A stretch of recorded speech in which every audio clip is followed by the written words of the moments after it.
আসসালামু আলাইকুম দর্শক, শুভেচ্ছা নিন। আপনাদের সবাইকে স্বাগত জানাচ্ছি আজকের অনুষ্ঠানে। দর্শক, শিরোনাম দেখে বুঝতে পারছেন বাংলাদেশের রাজনৈতিক পরিস্থিতিতে জল অনেকটাই ঘোলাটে। নির্বাচনের কথা বলা হচ্ছে ফেব্রুয়ারি প্রথমার্ধে নির্বাচন। কিন্তু জামাতের যে অবস্থান, বিএনপির যে অবস্থান, এনসিপির যে অবস্থান, সবকিছু মিলিয়ে একটি রাজনৈতিক জটিলতায় অনেকেই মনে করছেন যে নির্বাচন হয়তো হবে না। আদৌ কি নির্বাচন হবে? ডক্টর ইউনূস কি একটি সুষ্ঠু নির্বাচন করতে সক্ষম হবেন? কারণ ইতিমধ্যে এনসিপির একজন নেতা নাসিরউদ্দিন পাটোয়ারি তিনি বলে দিয়েছেন যে কোনো নির্বাচন হবে না। তো সব মিলিয়ে যে পরিস্থিতি, পাশাপাশি আওয়ামী লীগ তার ফ্যাসিবাদকে আবার ফিরিয়ে আনার জন্য এখন সুশীল সমাজ শিল্পীদের উপর ভর করেছে, এবং এবারের 15ই আগস্টের জনগণ প্রত্যাখ্যান করলেও দেখা যাচ্ছে যে শিল্পীরা মোটামুটি আহ ফেসবুক ফিড ছয়লাভ করে ফেলেছে মুজিব বন্দনায়। তো এই বিষয়গুলো ধরেন অনেক কৌশলে যাচ্ছে হাসিনার দল, পলাতক হাসিনার দল। তো সব মিলিয়ে আমরা একটা আজকে আলোচনা করব। আমাদের অতিথি, কাউকে স্পেশালি পরিচয় করানোর কিছু নাই, সবাই আপনাদের কাছে অত্যন্ত জনপ্রিয়। জনাব পিনাকি ভট্টাচার্য, আপনাকে স্বাগত জানাচ্ছি আজকের অনুষ্ঠানে। ভালোবাসা। আহ, ইলিয়াস, আপনি আনমিউট করেন। ইলিয়াস হোসেন আমাদের আরেক অতিথি। ঈদ আহ, মোবারক। ঈদ মোবারক। ইলিয়াস, আপনাকে ঈদ স্বাগত। মোবারক। আপনাকে ঈদ স্বাগত। মোবারক। ঈদ মোবারক, ঈদ মোবারক। কাজে 1 বছর পার হয়ে গেছে হাসিনার এই চট করে ঢুকে যাওয়া, চট করে ফিরে আসা, হ্যান করেঙ্গা ত্যান করেঙ্গা, মোটামুটি এগুলো এবারের 15ই আগস্টে যে অবস্থা দেখলাম আর কি, তাতে তো ধরেন মানে বলাই যায় যে ঈদ মোবারক, মানে একটি ফ্যাসিবাদী দল বিদায়ের পথে, বা বিদায় অলমোস্ট শেষ আর কি, অলমোস্ট শেষ। তারা হয়তো এখন একটা চোরাগুপ্তা অনেক কিছু করার চেষ্টা করবে। তো আমরা এই প্রসঙ্গটা আসছি দাদা, আওয়ামী লীগের ফ্যাসিবাদ এবং এই প্রসঙ্গটা আসছে, কিন্তু প্রথমে যে আমরা যে বিষয়টা নিয়ে শুরু করতে চাই, যে নির্বাচনী একটি অনিশ্চয়তা। এনসিপির ওই নাসিরউদ্দিন পাটোয়ারির বক্তব্যের পরে বিষয়টা আরো বেশি আলোচনায় আসছে। জামাত তার অবস্থানে পিয়ার লাগবে, এনসিপি তার অবস্থানে, এর মধ্যে আবার ধরেন জুলাই আন্দোলনে অংশ নেয়া প্রায় 60 জন প্রাইভেট পাবলিক বিশ্ববিদ্যালয়ের যারা নেতা ছিলেন, তাদের বক্তব্য, তারা 4 দফা দাবি দিয়েছে। নতুন সংবিধান, গণপরিষদ নির্বাচন, এরকম 4টা দাবি আছে তাদের। তো সব মিলিয়ে আপনার কি মনে হয় নির্বাচন আসলে কোন দিকে? ডক্টর ইউনূস কি সক্ষম হবেন এই পরিস্থিতিগুলো মোকাবেলায়? প্রফেসর ইউনূসের প্রশাসনের সক্ষমতার ব্যাপারে তো প্রশ্ন আছেই, সেটা আমারও আছে, যে আদৌ তিনি প্রস্তুতি সম্পন্ন করতে পারবেন কিনা। বিশেষ করে আইন শৃঙ্খলা পরিস্থিতির যে অবস্থা, পুলিশ বাহিনীর যে অবস্থা, তার পুলিশ বাহিনীর যে ইন্টারনাল মোটিভেশনের যে অবস্থা, সেটা সবকিছু মিলে নির্বাচন অনুষ্ঠানের মতো প্রস্তুতি উনার আছে কিনা সেটা একটা প্রশ্নের বিষয়। কিন্তু আমি যেটা ব্যক্তিগতভাবে মনে করি যে প্রফেসর ইউনূস নির্বাচনের যেই ডেডলাইন দিয়েছেন এবং রাজনৈতিক দলগুলো যে ডেডলাইনটা মেনে নিয়েছে, সেই ডেডলাইনকে সামনে রেখেই আমাদের আগানো উচিত, এবং সেটাই আমাদের লক্ষ্য হওয়া উচিত, যেন নির্বাচনটা নির্বিঘ্নে ফেব্রুয়ারির মধ্যেই সম্পন্ন হয়ে যায়। সেটা আমাদের সকলের চাওয়া উচিত। কিন্তু এটা আসলে করতে পারবেন কিনা এটা আমি জানি না। এটা কিভাবে এগোবে, সামনের দিনগুলোতে কিভাবে এই পরিস্থিতিটা অগ্রসর হবে, সেটার উপরে ডিপেন্ড করবে যে উনি আসলে এটা এগোতে পারবেন কিনা। প্রথম যে বিষয়টা নিয়ে ওনাকে নজর দিতে হবে সেটা হচ্ছে যে উনি কিভাবে নির্বাচনটা করবেন। আমার একটা প্রস্তাব ছিল নির্বাচন অনুষ্ঠানের জন্য, সেটা হচ্ছে যে নির্বাচন যদি আমি একই দিনে সারা দেশে করতে চাই, সেটা প্রবাবলি সম্ভব হবে না। আমি বলেছিলাম যে এটা ভাগ ভাগ ভাগ ভাগ করে ধাপে ধাপে ধাপে ধাপে, তাহলে আমি আমার রিসোর্সটাকে, আমার আইন শৃঙ্খলা বাহিনীকে একটা জায়গায় মোবিলাইজ করতে পারতাম, নির্বাচন কমিশনকে একটা জায়গায় মোবিলাইজ করতে পারতাম, প্রশাসনকে একটা জায়গায় মোবিলাইজ করতে পারতাম। আমি সেখানে সর্বাঙ্গ সুন্দরভাবে সেই নির্বাচনটা করে সিলগালা করে আমি ব্যালট বাক্সগুলো রেখে দিলাম, তারপরে আমি নেক্সট জায়গায় গেলাম। এইভাবে একটা দীর্ঘ সময় ধরে ইন্ডিয়াতে এভাবে ইলেকশন হয়। তাহলে হয় আমাদের আমাদের নির্বাচনটাকে আমরা শান্তিপূর্ণভাবে এবং সুশৃঙ্খলভাবে সম্পন্ন হয়তো করতে পারবো। আমি জানি না এই এই পরিকল্পনা ওনারা নিচ্ছেন কিনা। আমি একমাত্র দেখি যে নির্বাচন সম্ভব যদি ধারাবাহিকভাবে বিভিন্ন সেন্টারে এইভাবে নির্বাচন করে একটা নির্দিষ্ট সময় ধরে নির্বাচন করে নির্বাচনটা সম্পন্ন করা যায়। কারণ আমার যে নাম্বার অফ সেন্টার আর আমার যে আইন শৃঙ্খলা রক্ষাকারী বাহিনীর সংখ্যা, এই দুইটা তো এক না। মানে তাহলে দেখা যাবে আমি একটা সেন্টারে হয়তো 2 জন বা 3 জন আইন শৃঙ্খলা রক্ষাকারী সমিতির সদস্যদেরকে দিতে পারবো। তাহলে তারা কি সেখানকার আইন শৃঙ্খলা রক্ষা করতে পারবে? এটা সম্ভব? এটা তো সম্ভব হবে না। এবং দাদা ধরেন বাস্তব অবস্থায় আমরা যদি দেখি যে ইলেকশন কমিশন, মানে আমি তো দেখছি যে তারা ড্রোন কিনবেন নির্বাচন কেন্দ্র পর্যবেক্ষণের জন্য, তারা বডি ক্যাম কিনবেন, মানে খরচের ধান্দা। আর এটার কি হবে? আপনি ড্রোন দিয়ে দেখলেন আর কি, দেখে কি করবেনটা কি? তারপরে কি হলো? মানে আপনি কি বডি করবে? ক্যাম দিলেন আর কি, তারপরে কি? মানে এইটা তো ধরেন এখন যে অবস্থা, তো এটা নিয়ে আমরা আসি। ইলিয়াস, আপনি কি মনে করেন ডক্টর ইউনূসের এই নির্বাচনের সক্ষমতা বা নির্বাচন নিয়ে আপনি কি মনে করেন, পরিস্থিতি কি? না কনক ভাই, ধরেন নির্বাচন নিয়ে এক একজন এক এক কথা বলে। মানে আপনি নির্বাচন ছাড়া ডক্টর ইউনূস কি সারা জীবন থাকবে ক্ষমতায়? মানে এটা তো শেখ হাসিনা না, তাই না? এবং আমার মনে হয় না যে শেখ হাসিনার মতো করে গায়ের জোরে কেউ নির্বাচন ছাড়া বাংলাদেশে থাকার চেষ্টা করবে। ডক্টর ইউনূসের তো সেই ইচ্ছা নাই।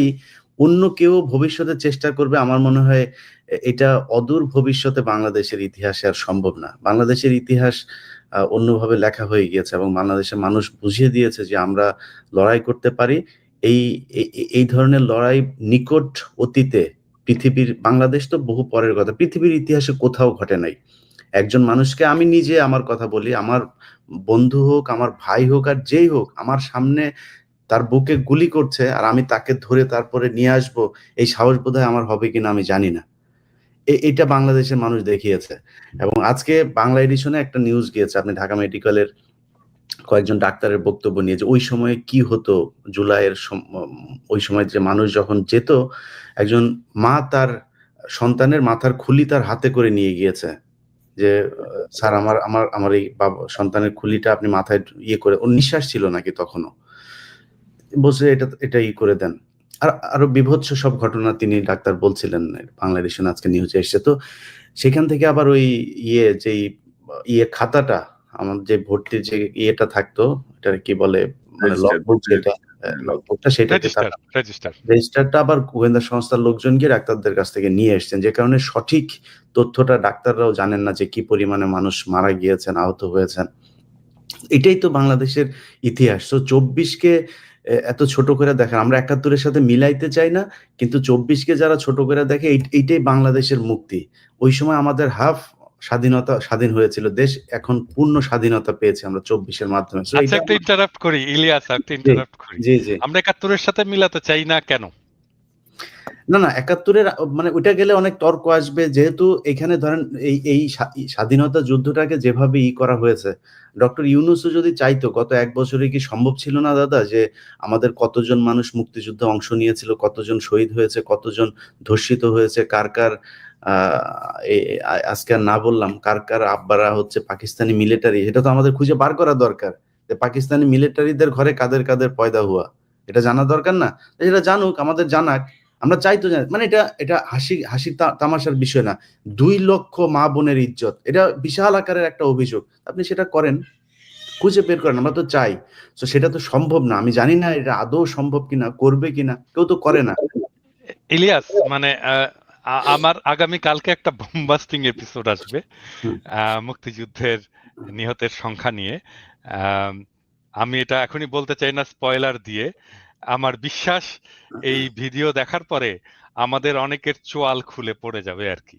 হ্যাঁ, এবং আমাদের সমস্ত রেকর্ডই আছে। হ্যাঁ, সমস্ত রেকর্ড আছে। এটা করা খুব জরুরি, এটা খুব করা জরুরি। আমি বাংলা এডিশনকেও বলেছি যে প্রতিটা জেলায় জেলায় গিয়ে এই পুরো খোঁজ নিয়ে আসতে, এবং যাদের কথা বলা হয়েছে যে যারা ধর্ষণ হয়েছে, তারপর অনেক মানুষ মারা গিয়েছে বলা হচ্ছে, এই জায়গাগুলো আসলে কতটা সঠিক, কিভাবে ইতিহাসকে দূষিত করা হয়েছে, এই জিনিসগুলো আমার মনে হয় এই কাজগুলো করলে উঠে আসবে। যে কারণে বললাম যে ওই সময়টা না আসা পর্যন্ত আমরা 24-এর সাথে তুলনা করতে চাই না, কোনটা বড় কোনটা ছোট সেটা। আমার জন্য 24ই সব, আমার জন্য 24ই স্বাধীনতা, আমার জন্য 5 আগস্ট হচ্ছে বিজয় দিবস। সো এটা আমি মানতে চাই। এখন যারা দেখেছেন ৭১ তারা বলতে পারবেন কতটা যুদ্ধ হয়েছিল সারা দেশে। আমি আমি ইলিয়াস একটা খুব বেসিক একটা তর্ক হাজির করতে চাই।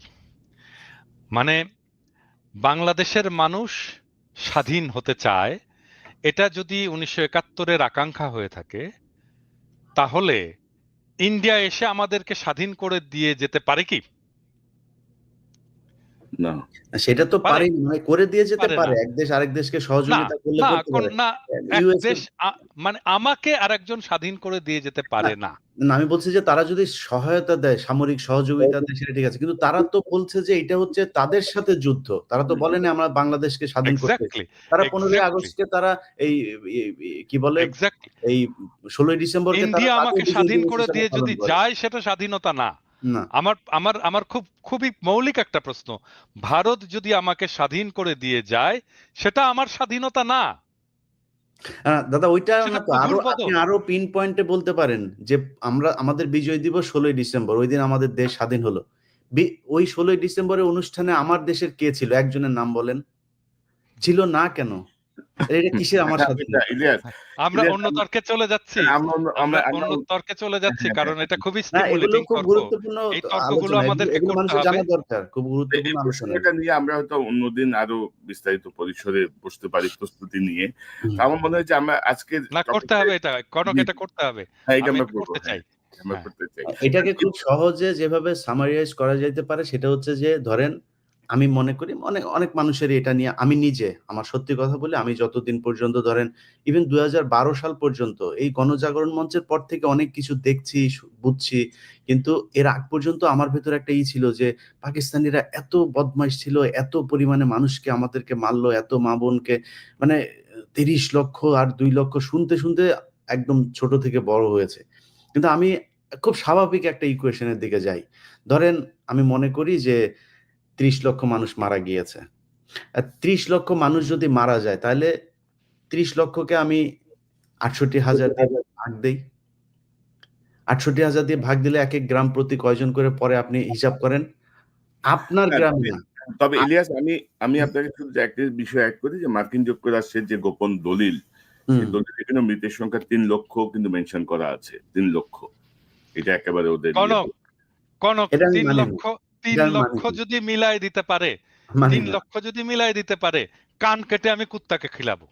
জীবনেও না। বগুড়ার ভাষায় বললাম আরকি। আচ্ছা, জীবনেও করা যাবে না। আমরা আমরা এই প্রসঙ্গটা নিয়ে আরেকদিন অন্যদিন একটু বসি বিস্তারিত, কোথায় কি তথ্য আছে এটা আলোচনা হওয়া দরকার। তো দাদা, আমরা যদি এই নির্বাচন প্রসঙ্গে যদি একটু আবার থাকি, যে ধরেন আমরা দেখছি যে জামাতে ইসলামী ধরেন পিয়ার নিয়ে কিন্তু একটা স্ট্রিক্ট অবস্থানে চলে গেছে। যে তারা কোর্টে যাবে, তারা এটা মানবে না, ওইটা মানবে না। জামাতের সঙ্গে এনসিপিও অনেকটাই একমত। তো জামাত কি কোনো ঐতিহাসিক ভুলের মধ্যে আবার যাচ্ছে? মানে ধরেন যে আপনি আমরা ৯৬, ৮৬ একটা ঘটনা দেখলাম। ৯১ তে বিএনপির সঙ্গে জোটবদ্ধ ছিলেন। ৯৬ তে এসে আবার বিএনপির বিরুদ্ধে মাঠে নামলেন। গত ১৬ বছর ধরে একসঙ্গে আন্দোলন করলেন। বিএনপি জামাত একটা মানে প্রবাদ, মানে প্রেইজ ওয়ার্ড হয়ে গেছিল না? যে আমাদের একটা ইয়ের মতো। তো এখন এসে দেখা গেল যে ইয়ের পরপরই দেখা গেল যে ২ জনের মধ্যে বিশাল দ্বন্দ্ব। তো মানে বিএনপি ভুল করছে, জামাত ভুল করছে। মানে আ এটা তো হওয়ার কথা ছিল না আরকি, না? যে ফ্যাসিবাদ বিরোধী যে শক্তিটা, এদের মধ্যে একটা ঐক্য দরকার ছিল। হঠাৎ করে কোথায় খেলা হচ্ছে? কি মনে করেন আপনি? না, এখানে তো অনেকগুলো প্রশ্ন করলেন। আপনি যদি পিআর এর প্রশ্নটা বলেন, পিআর প্রসঙ্গে আমার ভেরি স্পেসিফিক পলিটিক্যাল স্ট্যান্ড আছে এবং হুম, আমি পিআর ইস্যু নিয়ে ২ টা এপিসোড অলরেডি করেছি। আমি আরেকটা এপিসোড রেডি করছিলাম, জাস্ট মায়া করে করিনি। কারণ এই এপিসোডটা রেডি করলে জামাত ইসলামের লোকের খুব মাইন্ড করবে আমার উপরে আরকি। কারণ আমি যদি ওই এপিসোডটা করতাম, তাহলে জামাতে ইসলামের কোনো চান্স ছিল না কোনো আর্গুমেন্ট নিয়ে দাঁড়ানো। মানে পিআর পদ্ধতিটা বাংলাদেশের জন্যে একটা ডিজাস্টার হবে। একটা সিরিয়াস ডিজাস্টার হবে। আমরা অলরেডি উচ্চকক্ষ একটা ডিজাস্টার হয়ে গেছে। এরপরে আবার এই পিআর একটা সিরিয়াস ডিজাস্টার হবে, মানুষের হাত থেকে ক্ষমতা চলে যাবে। হ্যাঁ, এখন যদি জামাতে ইসলাম যদি একগুঁয়ে হয়ে, একরোখা হয়ে যদি পিআর এর পক্ষে দাঁড়ায়, তাহলে তো আমাকে আবারও এক গোয়ে হয়ে একরোখা হয়ে এই পিআর এর বিপক্ষে মানুষকে বুঝাইতে হবে। হ্যাঁ, এবং আমার এপিসোড কিন্তু রেডি। আমার বিশ্বাস জামাতে ইসলাম পিআর জিনিসটা বুঝেইনি ঠিক মতো। আমি সরি টু সে যে এই বিষয়টা বুঝেনি, এবং এই পিআর করার ক্যাপাসিটি বাংলাদেশের ইনস্টিটিউশনালি নাই। এটা এক্সট্রিমলি কমপ্লেক্স সিস্টেম। এটা আমি বাদ দিলাম, এটা কমপ্লেক্সিটির ইস্যুটা বাদ দিলাম। ধরা যাক আমি এই কমপ্লেক্সিটিটাকে ম্যানেজ করতে পারলাম কোনো না কোনো ভাবে, কিন্তু এইটা বাংলাদেশের ডেমোক্রেসিকে, বাংলাদেশের স্টেটকে এবং বাংলাদেশের জনগণকে ক্ষমতাহীন করবে। এই বিষয়টা ওনারা বুঝতে পারতেছেন না। এত বিজ্ঞ রাজনৈতিক দল ওনারা যে কেন বুঝতে পারতেছেন না আমি এটা জানি না। আপনি দরকার হলে ওনাদেরকে ডিবেটে ডাকতে পারেন আমার সাথে যদি মনে করেন। আমি কিন্তু শীর্ষ নেতাকে ডাকতে হবে একদম। আমি ওই রকম চুটকা ফাটকা নেতাদের সাথে আমি এটা নিয়ে আলাপ করবো না। শীর্ষ নেতাকে ডাকেন, পিআর পদ্ধতি নিয়ে ডাকেন, আমি ডিবেট করতে, প্রকাশ্যে লাইভে ডিবেট করতে রাজি আছি। কিন্তু তাহলে জামাত কি আবার কোন ঐতিহাসিক ভুলের দিকে যাচ্ছে, যেটা ৮৬-৯৬-তে হয়েছে বা ৭১-ও? মানে হঠাৎ করে একটা সিদ্ধান্ত, মানে কেমন যেন একটা রাইট টাইমে এসে রাইট ডিসিশন নেওয়া বা রাইট স্রোতের পক্ষে থাকা, মানে কেমন যেন তারা ইয়ে করে। এবারও কি এরকম কিছু হচ্ছে, ঐতিহাসিক কোনো ভুলের দিকে যাচ্ছে মনে করেন? মানে রাজনৈতিক দলগুলো তো ভুল করেই, এটা তো সব দলেরই তো ভুল থাকে, রাজনৈতিক ব্যক্তি হিসেবেও আমাদের ভুল থাকে। আহ, কিন্তু এই পিআর পদ্ধতি নিয়ে যদি মূলামূলি করে শেষ পর্যন্ত জামাত কিছু অ্যাচিভ করতে চায়, আমি এটা মনে করব যে এটা আরেকটা রাজনৈতিক ভুল হবে, বড় ধরনের রাজনৈতিক ভুল হবে, এবং এটা জামাত পরবর্তীতে স্বীকার করবে, করতে বাধ্য হবে, কারণ এর ফলে বাংলাদেশ যে জায়গায় যে দাঁড়াবে সেটার দায় তো তখন তাহলে জামাত ইসলামকে নিতে হবে। হ্যাঁ, আর আর আরেকটা বিষয় হচ্ছে কি যে মানে এটা রাজনৈতিক দলগুলোকে বুঝতে হবে যে রাজনৈতিক দলগুলো কেন মনে করে যে আমরা দেশের মালিক। তা তো না। কয়েকদিন আগে তো একটা জরিপ বেরিয়েছে, তাই না? কয়েকদিন আগে জরিপ বেরিয়েছে, সেখানে দেখা যাচ্ছে 12% মানুষ বিএনপিকে ভোট দেবে, 10.5% মানুষ জামাত ইসলামীকে ভোট দেবে, 3%-এর মতো মানুষ এনসিপি কে ভোট দেবে, 7%-এর মতো মানুষ, 7.3%-এর মতো মানুষ আওয়ামী লীগকে ভোট দেবে। আপনি সবার ভোট যদি এক করেন তাহলে দেখবেন যে 63% মানুষ এগুলো কোনো রাজনৈতিক দলের উপরে কোনো আস্থা নাই, তাদেরকে ভোট দিতে চায় না, ঠিক করেনি যে তাদেরকে ভোট। তাহলে রাজনৈতিক দলগুলো এত হ্যাডম কেন দেখায়? তাহলে কোথায় রিপ্রেজেন্টেশন এই 63% মানুষের? তাদের কথা তো শুনতে হবে। বুঝলাম যে মানে জামাত ইসলামীর একটা বিশাল একটা বুকের মধ্যে একটা লাল টুকটুকে আপেল আছে, আমাদেরকে আপেলটা দেখাক। আমরা কথা বলি, আমরা তো জামাত ইসলামীর শত্রু না, আমরা বিএনপিরও শত্রু না। তাদের ভিতরে লাল টুকটুকে আপেলটা আমাদেরকে দেখাক, আমরা একটু নেড়ে চেড়ে দেখি, একটু কামড় দিয়ে দেখি কেমন স্বাদ, মিষ্টি কিনা, কচকচে কিনা। তো আমি যেটা বলবো সেটাই করতে হবে। কেন? ওয়াই? জনগণের সাথে তো এনগেজ হতে হবে, আমাদেরকে বোঝাতে হবে তো। মানে আমরা তো বানের পানিতে ভেসে আসিনি, 73%, 63% মানুষ তো বানের পানিতে ভেসে আসেনি। তাদের সাথে এনগেজ হতে হবে, তাদের সাথে কথা বলতে হবে। এমনকি তাদের পক্ষ হয়ে যারা কথা বলে বলে মনে করে মানুষ, তাদের সাথে কথা বলুক। আপনি, আমি, কনক, আমাদের 3 জনের সাথে কথা বললেও তো একটা সেকশন অফ পিপুলকে তারা কভার করতে পারে, পারে না? এখন তারা বলতে পারে আপনারা কি রাজনৈতিক দল? মানে আপনারা যে রিপ্রেজেন্ট করেন তার গ্যারান্টি কি? মানে আমরা যদি জনগণের কণ্ঠস্বর নাই হইতাম, আমাদের পাছায় লাঠি দিয়ে পাবলিক চলে যেত, পরের দিন চলে যেত। ওটা এমনিতেই দেখা যায়, আমাদের ভিডিওর ভিউয়ে দেখা যায়, আমাদের সাবস্ক্রিপশনে দেখা যায়, আমার ফেসবুকের লেখায় দেখা যায়। পাবলিক এমনি দেখাই দিত যে আমরা এদেরকে চাই না, এদেরকে পছন্দ করি না, আমরা এদের সাথে নাই। কারোর মনে না হলে এটা সরাসরি বলুক, তারপরে দেখা যাবে না। হ্যাঁ, সেটাই না, এখানে ধরেন এই জরিপটা কিন্তু আরেকটা জিনিস ইন্ডিকেট করছে যে একটা সময় ছিল না যে এবার ধানের শীষের জোয়ার, এবার দাঁড়িপাল্লার জোয়ার, এবার নৌকার জোয়ার, অর্থাৎ মার্কা থেকে মানুষের মন সরে গেছে কিন্তু, নট মার্কা। একদম পুরোপুরি এটা কিন্তু তো মানে আমার মনে হয় যে রাজনৈতিক দলগুলোরও চিন্তা করার বিষয় আছে। কিন্তু এই মুহূর্তে ধরেন বিএনপি, জামাত, এনসিপি এই যে এতদিন ঐক্যবদ্ধ থেকে হঠাৎ করে তারা কেন এত বিভাজিত হয়ে পড়লো, এটাও কিন্তু একটা মানে প্রশ্ন জনগণের কাছে। ইলিয়াস, আপনি কি মনে করেন এই যে জামাত কি কোনো ঐতিহাসিক ভুল করতেছে আবারও, বা এই যে বিভাজনটা? দাদা তো ওই অ্যাঙ্গেলে কথা বললোই, আমি ওইটাতে আর না যাই, আমি একটু ঐক্যের কথা বলি ভাই। হচ্ছে যে প্রথমেই 15ই আগস্টে বিএনপির এবার যে ভূমিকা ছিল এটার জন্য বিএনপিকে অনেক ধন্যবাদ। এই একই ধরনের ভূমিকাটা জামাত ইসলামও নিতে পারতো। আমার বিশ্বাস যে তারা মাঠে ছিল, কিন্তু সরাসরি কেন আসে নাই সেটা আমরা জানি না। একটা কথা পরিষ্কার করে বলি, এই ৫ই আগস্টের ঠিক আগের দিন রাতেও আপনারা জেলখানায় আপনাদের নিজেদের খাবার ভাগাভাগি করে খেয়েছেন। কোনো দল এখানে ছিল না। আমরা ওই রাতে সারারাত আমার মনে আছে, তার আগের ২-৩ রাত, যেই রাতে আমি হারুনের ভিডিওটা ছাড়লাম, ওই রাত থেকে আমি আর ঘুমাইতে পারি না। কারণ আমি জানতাম যে এই হারুন এই এবার যদি এটার কোনো পরিবর্তন না হইতো, হারুন আমার পুরো বংশ নির্বংশ করে ফেলত। আমি ঘুমাইতে পারিনি। তো আমরা সবাই তখন মানে একদম চাতক পাখির মতো দেশের দিকে তাকিয়ে থাকতাম যে বিএনপি, জামাত কারা কি করবে? মানে আপনাদের ভেতরে তো আমরা কোনো বিভাজন দেখি নাই। হঠাৎ করে এখন আমি যেটা লক্ষ্য করছি যে সবার ভেতরে না, কিছু নেতাদের মাঝখানে খুব অতি উৎসাহী কথাবার্তা বলে তারা নিজেদের ভেতরে একটা বিভাজন তৈরি করছে। দেখেন ভাই, বাংলাদেশে গত ১৫ বছরে আওয়ামী লীগ একটা জিনিস করতে পারে নাই। সেটা হচ্ছে একটা বলার মতো, তুলনা করার মতো একটা বিরোধী দল তারা তৈরি করতে পারে। অনেক চেষ্টা করেছে। সব শেষ নির্বাচনেও তারা ড্যামি ভোট-টোট দিয়ে তারপরে চেষ্টা করেছে। পারে নাই। বিএনপি এবার যেটা পেয়েছিল, শক্তিশালী একটা বিরোধী দল পেয়েছিল। জামাত, এনসিপি তারা যদি বিরোধী দলে আসতো, সারা পৃথিবীর কাছে আমার মনে হয় বিএনপির জন্য এটা সবচাইতে সুবিধাজনক একটা জায়গা থাকতো। ধরেন বিএনপিকে এতদিন ধরে জঙ্গিদের নেতা বলা হয়েছে। এই ১ম আলো, ডেইলি স্টার এরাই বানিয়েছে। এখন জামাত ইসলাম তো হুজুরদেরই দল। জামাতে ইসলাম, তারপরে এদিকে অন্য ইসলামী দলও তার সাথে আছে, এনসিপি। আর বাংলাদেশের মানুষ এমনিতেই ৫০০ মানুষ এক জায়গায় হইলে ১৫০ মানুষের মাথায় টুপি থাকে। তো এটা দেখে বিএনপির বিরুদ্ধে যখন সামনে ক্ষমতায় আসার পরে আন্দোলন হইতো, বিদেশিরা কি দেখতো যে হুজুরদের বিরুদ্ধে। আর হরতাল, মিটিং, মিছিল এইসব হলে মারামারি হইতো, পুলিশও একটু মারতো। আ ইয়েরা দেখতো যে ওকে ঠিক আছে, বিএনপি ইসলামী দলের বিরুদ্ধে অবস্থান নিয়েছে।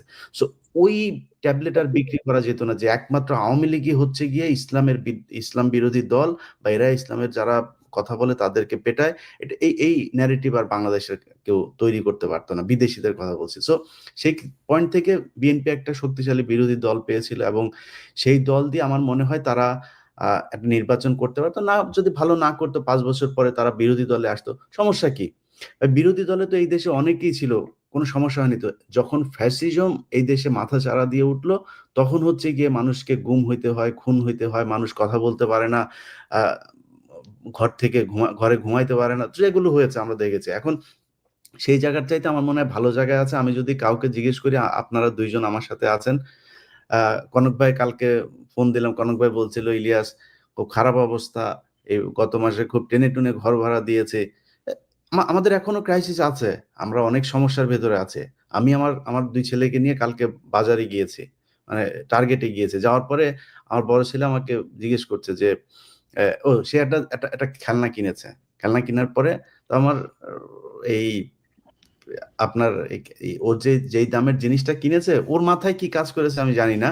যখন ক্যাশে এসছি, তখন ও বলতেছে যে, "অ্যা আব্বু, আ এই এই ও না, আমার পকেট থেকে কিছু টাকা বের করেছি।" তো আমার পকেটে প্রায় ৭-৮ টা $১০০ এর নোট। ও তখন বলল যে, "আব্বু তোমার কাছে কত টাকা আছে?" ঠিক আছে? আমি বললাম যে, "এই যে 700 এর।" আমি বললাম, "কত ডলার দরকার তোমার?" "সব আছে। তুমি যেটা চাবা সেটা।" "তাহলে আমি আবার দিব।" আবার গিয়ে সে কিনে এসে।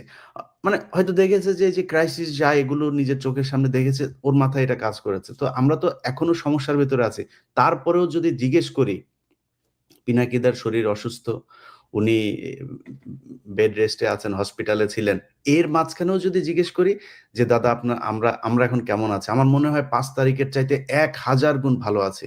এবং এই কথাটা বিএনপি এবং জামাতের এই যে নয়ন ভাই মাঝখানে একটা করল, "তুমি কে, আমি কে, বাঙালি, বাঙালি।" নয়ন ভাই, এই তুমি কে, আমি কে, বাঙালি, বাঙালি নাকি তুমি কে, আমি কে, বাংলাদেশী, বাংলাদেশী, এটার জন্যই জিয়াউর রহমানকে জীবন দিতে হয়েছে।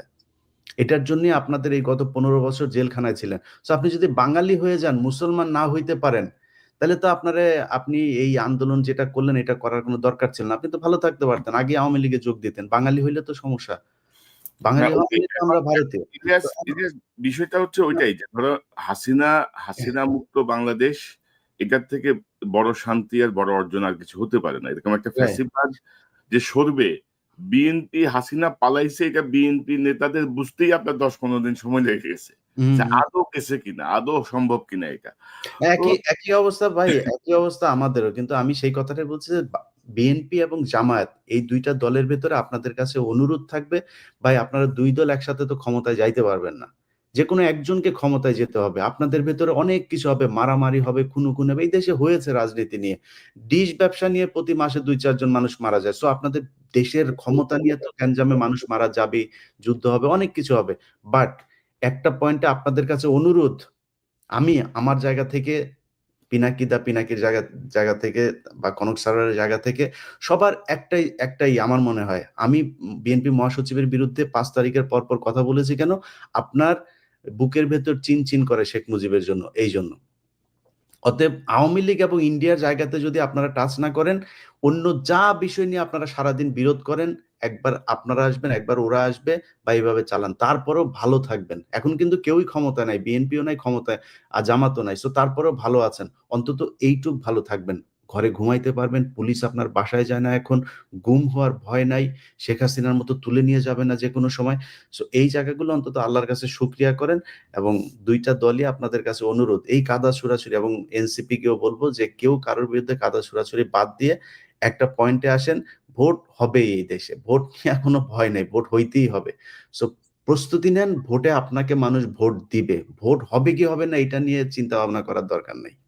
তো দাদা একটা প্রসঙ্গে যেতে চাই, মানে এনসিপির প্রসঙ্গের পরে আমি একটু ইউনূস সরকারের প্রসঙ্গে যেতে চাই।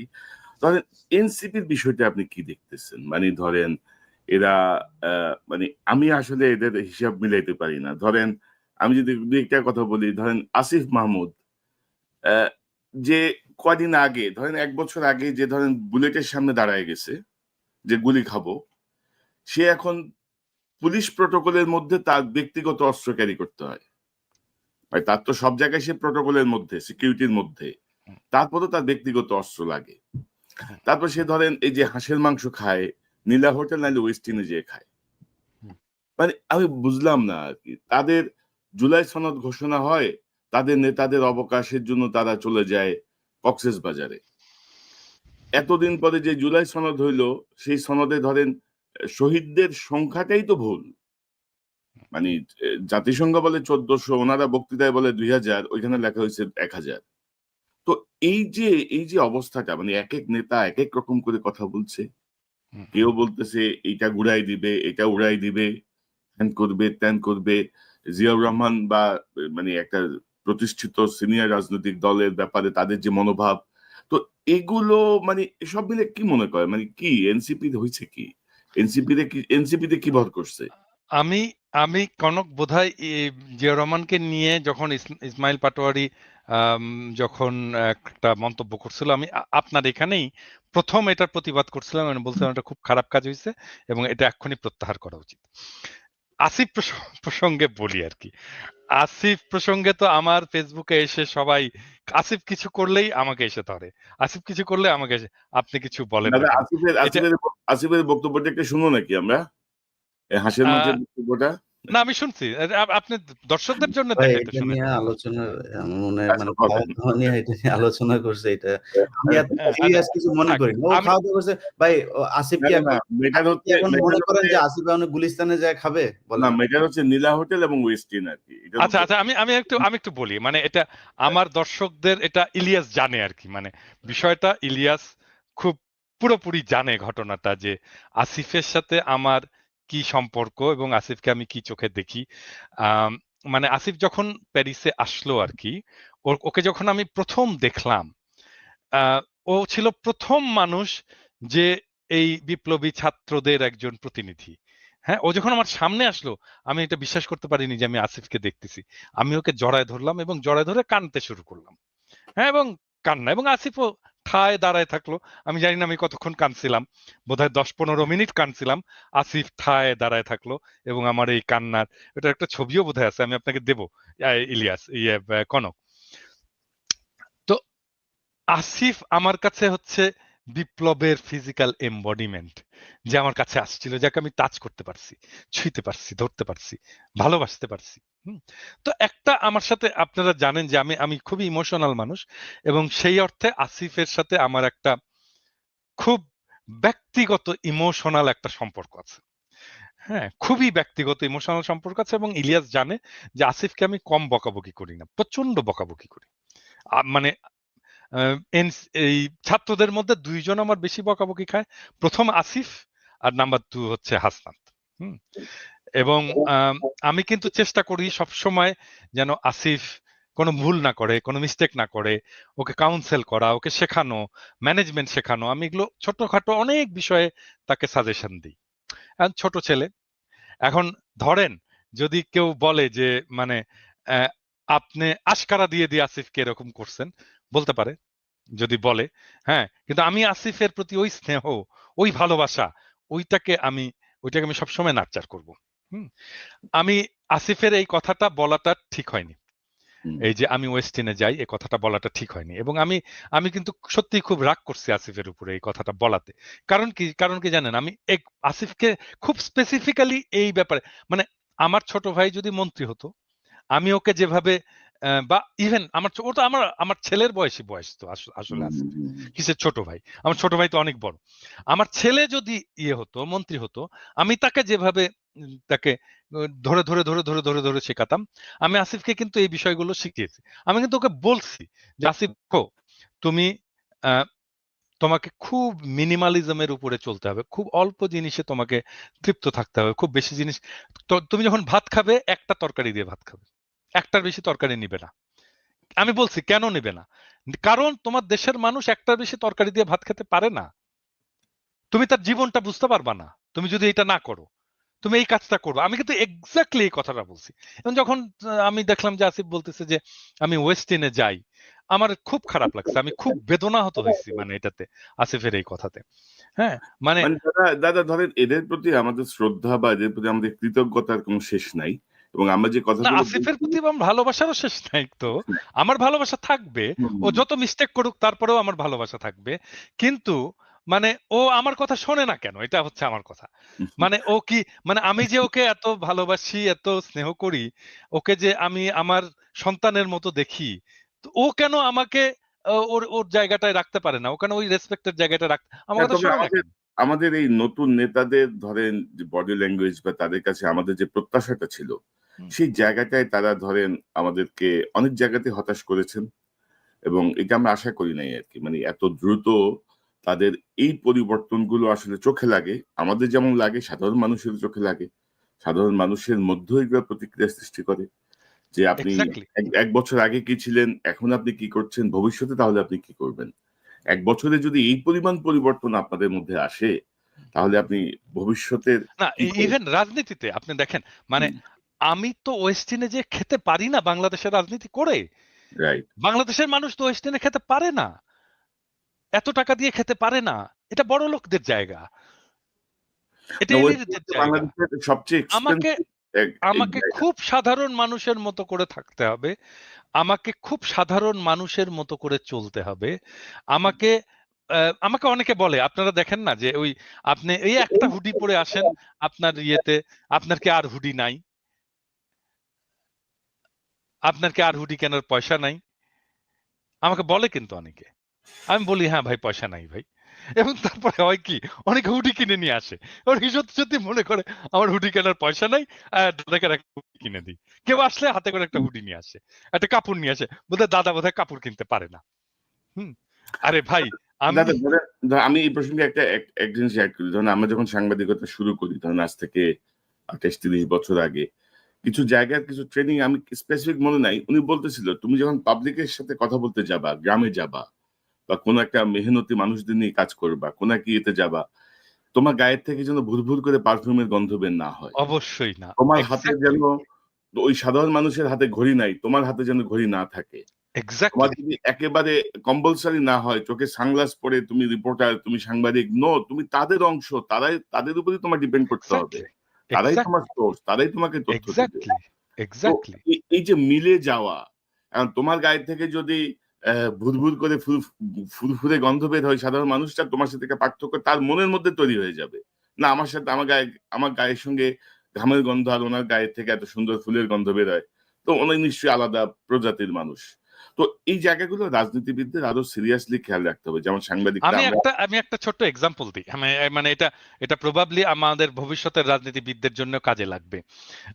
মানে আমি যখন এক্সিকিউটিভ ছিলাম আর কি, বাংলাদেশে যখন আমি এক্সিকিউটিভ ছিলাম, আমি তো সিইও পর্যন্ত ছিলাম এবং আমি খুব পপুলার সিইও ছিলাম। আমি কেন পপুলার সিইও ছিলাম জানেন? আমি যখন ট্যুরে যেতাম, মানে অফিসিয়াল ট্যুরে যেতাম, আমি হয়তো যাচ্ছি ধরেন একটা গ্রামে যাচ্ছি, হ্যাঁ, একটা উপজেলায় যাচ্ছি, ওইখানে রাত হচ্ছে, হ্যাঁ, আমি তো আমার সাথে গাড়ি আছে, আমি তো গাড়িতে ফিরে এসে জেলা শহরে হোটেলে থাকতেই পারি। আমি করতাম কি, আমি বলতাম যে ওই উপজেলায় ওই গ্রামে যে আমার কলিগটা কাজ করে ওর বাসায় আমি থাকবো। অনেক সময় দেখা যেত সে মেসে থাকে, আমি বলতাম ঠিক আছে আমি মেসেই থাকবো, কোনো অসুবিধা নাই, আমার মেসের জায়গা হবে তো, একটা একটা শোয়ার জায়গা হবে তো, হ্যাঁ হ্যাঁ স্যার হবে, কোনো অসুবিধা নাই। আমি ওইখানে যেতাম, মেসে থাকতাম, আমি ওদের বাসায় থাকতাম। তারপরে আমি বলতাম যে আমার জন্য যেহেতু রান্না বান্না করবে, তোমরা কিছু তরি তরকারি, সবজি, মাছ, মাংস কিনে দিও ওর বাসায় ওই দিনের জন্য আমার উপহার হিসেবে। তো এটা কিনে দেওয়া হতো, ওরা একটা রান্না বান্না ওদের মতো করে, ওরা সবচেয়ে ভালোভাবে আমাকে রাখার চেষ্টা করতো। কিন্তু আমি যেটা পেতাম, হ্যাঁ, আমি কিভাবে থাকতাম সেটা বড় কথা না, আমি যেটা পাইতাম, আমি দেখতাম ও কিভাবে থাকে, Right. ও ও ও কি খায়, ওর বাসাটা কেমন, কত বড়, ওর কিচেনটা কত বড়, ওর ওয়াইফ কে, ওর ওয়াইফ কি করে, ওর ওয়াইফের স্বপ্ন কি, ওর বাচ্চাটা কেমন, ওর বাচ্চার খেলনা আছে কিনা, হ্যাঁ, ওর বাচ্চা কি খেলে, ওর বাচ্চা কি পড়ে, ওর বাচ্চার পড়ার বইগুলো কি, ওর বাসায় বই আছে কিনা, হ্যাঁ, ওর বাসাটা কতটুকু ক্লিন। ওটাই ধরেন ক্রমশ ধরেন আমরাও আশা করি যে তাদের অভিজ্ঞতা বাড়বে, তাদের বিষয়গুলো বুঝতে পারবেন, মানুষের সঙ্গে কিভাবে যেতে হয়, কিভাবে মানে নেতা মানেই নেতা না, তো নেতা তো তুমি তাদেরই অংশ। এবং আনফরচুনেটলি বাংলাদেশেও কনক জি কনক কনক আমার আমার তখন বয়স ছিল 35 বছরের মতো, হ্যাঁ, এটা অনেক বেশি বয়সের ব্যাপার না।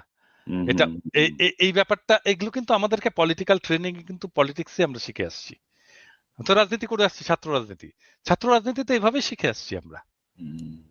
এভাবেই শিখে আসছি কিভাবে কিভাবে মানে আমি এখানে বলতে আপনার সময় থাকলে আমি বলি, এখানে চান্দার কথা আসছে তো, আমি তখন 4th ইয়ারের ছাত্র রাজশাহী মেডিকেল কলেজে, এবং এটা বোধহয় কেউ জানে না কিন্তু আমি বলে রাখি যে আমি বাংলাদেশের কমিউনিস্ট পার্টির ইতিহাসে সবচেয়ে কম বয়সী ফুল মেম্বার, সবচেয়ে কম বয়সী বাংলাদেশের কমিউনিস্ট পার্টির ইতিহাসে আমার বয়সী ফুল মেম্বার, পার্টি মেম্বার ছিল না, আমি একমাত্র, এবং প্রবাবলি এখনো পর্যন্ত আমি একমাত্র।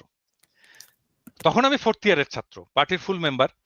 তো আমাকে ওই সময় 88 সালে একটা বন্যা হয়েছিল বাংলাদেশে, পুরো বাংলাদেশে বন্যা হয়েছিল, রাজশাহীতেও বন্যা হলো। আমাকে পার্টি দায়িত্ব দিল যে আমাকে চারঘাট এলাকায় আম, বন্যার ত্রাণ চালাইতে হবে, মানে ওখানে খাবার নিয়ে যেতে হবে, কাপড় নিয়ে যেতে হবে, ওগুলো করতে হবে। তো আমি বললাম যে কিভাবে করব, বললো এটা তোমার উপরে। মানে আমি বললাম যে আমার রিসোর্স কোথায়, টাকা পয়সা কোথায়, তোমার উপরে। মানে আমাকে চিন্তা করতে হবে আমি কিভাবে আমার আমার এই করব, আমার এই রসদ জোগাড় করব এবং ওখানে নিয়ে যাব। আজকে আমি বলতে পারি আমার চালানো ত্রাণ কর্মকাণ্ড আমাকে পার্টি থেকে একটা পয়সা দেয়নি, একটা পয়সা না। আমার চালানো ওই ত্রাণ কর্মকাণ্ড চারঘাটের মানুষ প্রবাবলি এখনো মনে করতে পারবে যে ওই মেডিকেল কলেজের একটা ছেলে এসে এখানে এসে ত্রাণের কাজ চালাই গেছে। কিভাবে করছি জানেন? আমি চিন্তা করলাম যে আমি করব কি, আমার কাছে কোনো টাকা পয়সা নাই, আমি করবোটা কি। তো চিন্তা করে বের করলাম যে আমি যে লোকালিটিতে থাকি মেডিকেল কলেজের আশেপাশে, ওইখানে বাসায় বাসায় গেলাম আর কি, যে বললাম যে ভাই আমি মেডিকেল কলেজের ছাত্র, চেনেন তো আমাকে, আমি চারঘাটে ত্রাণ করতে যাব, কালকে যাব, তো আপনি সকালবেলা যে রুটি বানান না, আপনি 2টা রুটি এক্সট্রা বানায়েন, আমি সকালবেলা আসবো নিয়ে যাব রুটিটা। তো এরকম বলে আসলাম অনেকগুলো বাসায়। পরের দিন আমি ভাবছি আর কতগুলোই বা রুটি দেবে, 4-5টা বস্তা টস্তা নিয়ে, ব্যাগ ট্যাগ নিয়ে আমরা গেছি করতে। তারপরে যেয়ে দেখি ওরে মা, কিসের 2টা রুটি, 20টা রুটি বানায় রাখছে একটা বাসা। হ্যাঁ, কেউ খিচুড়ি ভরে হাড়ি ভরে খিচুড়ি রান্না করে রাখছে, বিশাল ব্যাপার। পরে আমাদেরকে ভ্যান ভাড়া করতে হইলো, ভ্যান আলা আসলো, ভ্যান আলাকে বললাম ভাই আমার কাছে কিন্তু পয়সা নাই, বললো কিচ্ছু লাগবে না ভাই, তোলেন এগুলোর উপরে। ভ্যানে তুললাম, ভ্যানে তুলে ৪ ঘাটের বাসে গেলাম, বাসের উপরে তুললাম সমস্ত ত্রাণের জিনিসপত্র। বাসওয়ালাকে বললাম, ভাই আমার কাছে কিন্তু পয়সা নেই ভাই। বলে কি করবেন আপনি এগুলো? আমি বললাম ত্রাণ দিতে যাবো। বলে কিচ্ছু লাগবে না, ওঠান আপনি সব, কি কি আছে ওখানে সব তোলেন। ৪ ঘাটের বাসে যে আমাকে নামায় দিল, ওইখানে ভ্যান একটা পয়সা লাগলো না। মানে মানুষ যখন আপনার যখন নিয়ত দেখে যে আপনি Right. ভালো নিয়ত একটা কাজ করতেছেন, মানুষ আগায় আসে রে ভাই। আপনার যদি রাজনীতি ঠিক থাকে, আপনার টাকার কোনো অভাব হয় না, পয়সার কোনো অভাব হয় না। এরা যে টাকা তুলতে গেছে, এই যে এনসিপি টেনসিপি, এই যে অলিগার্কদের কাছে, দুর্বৃত্তদের কাছে কোনো টাকার অভাব ছিল না। এনসিপি কে আমি এনসিপি কে ইয়ে দিছিলাম, প্রপোজাল দিছিলাম গত রমজানের সময়। ওরা ওই 5 স্টার হোটেলে ওদের ইয়ে করবে। আমি হুম। বলছি যে এক কাজ করো, তোমরা মানিক মে এভিনিউয়ে প্যান্ডেল খাটাও, বলো যে ভাই আমরা স্বাধীন বাংলাদেশে নিজের ইফতার আমরা একসাথে করব, আপনার ইফতার আপনি নিয়ে আসেন, আপনার ইফতার আপনি নিয়ে আসেন, তুমি ওইখানে শুধু পানির ব্যবস্থা করবে আর জিলাপি বানাবা, জিলাপি দিবা আর পানি দিবা। দেখো 1 লক্ষ লোক এসে তোমার সাথে ইফতার করবে। কি দরকার তোমার দুর্বৃত্তদেরকে? তোমার মাথায় তো আইডিয়াই নাই যে কিভাবে তুমি তোমার মানুষকে ইনভলভ করবা তোমার ইয়ের সাথে।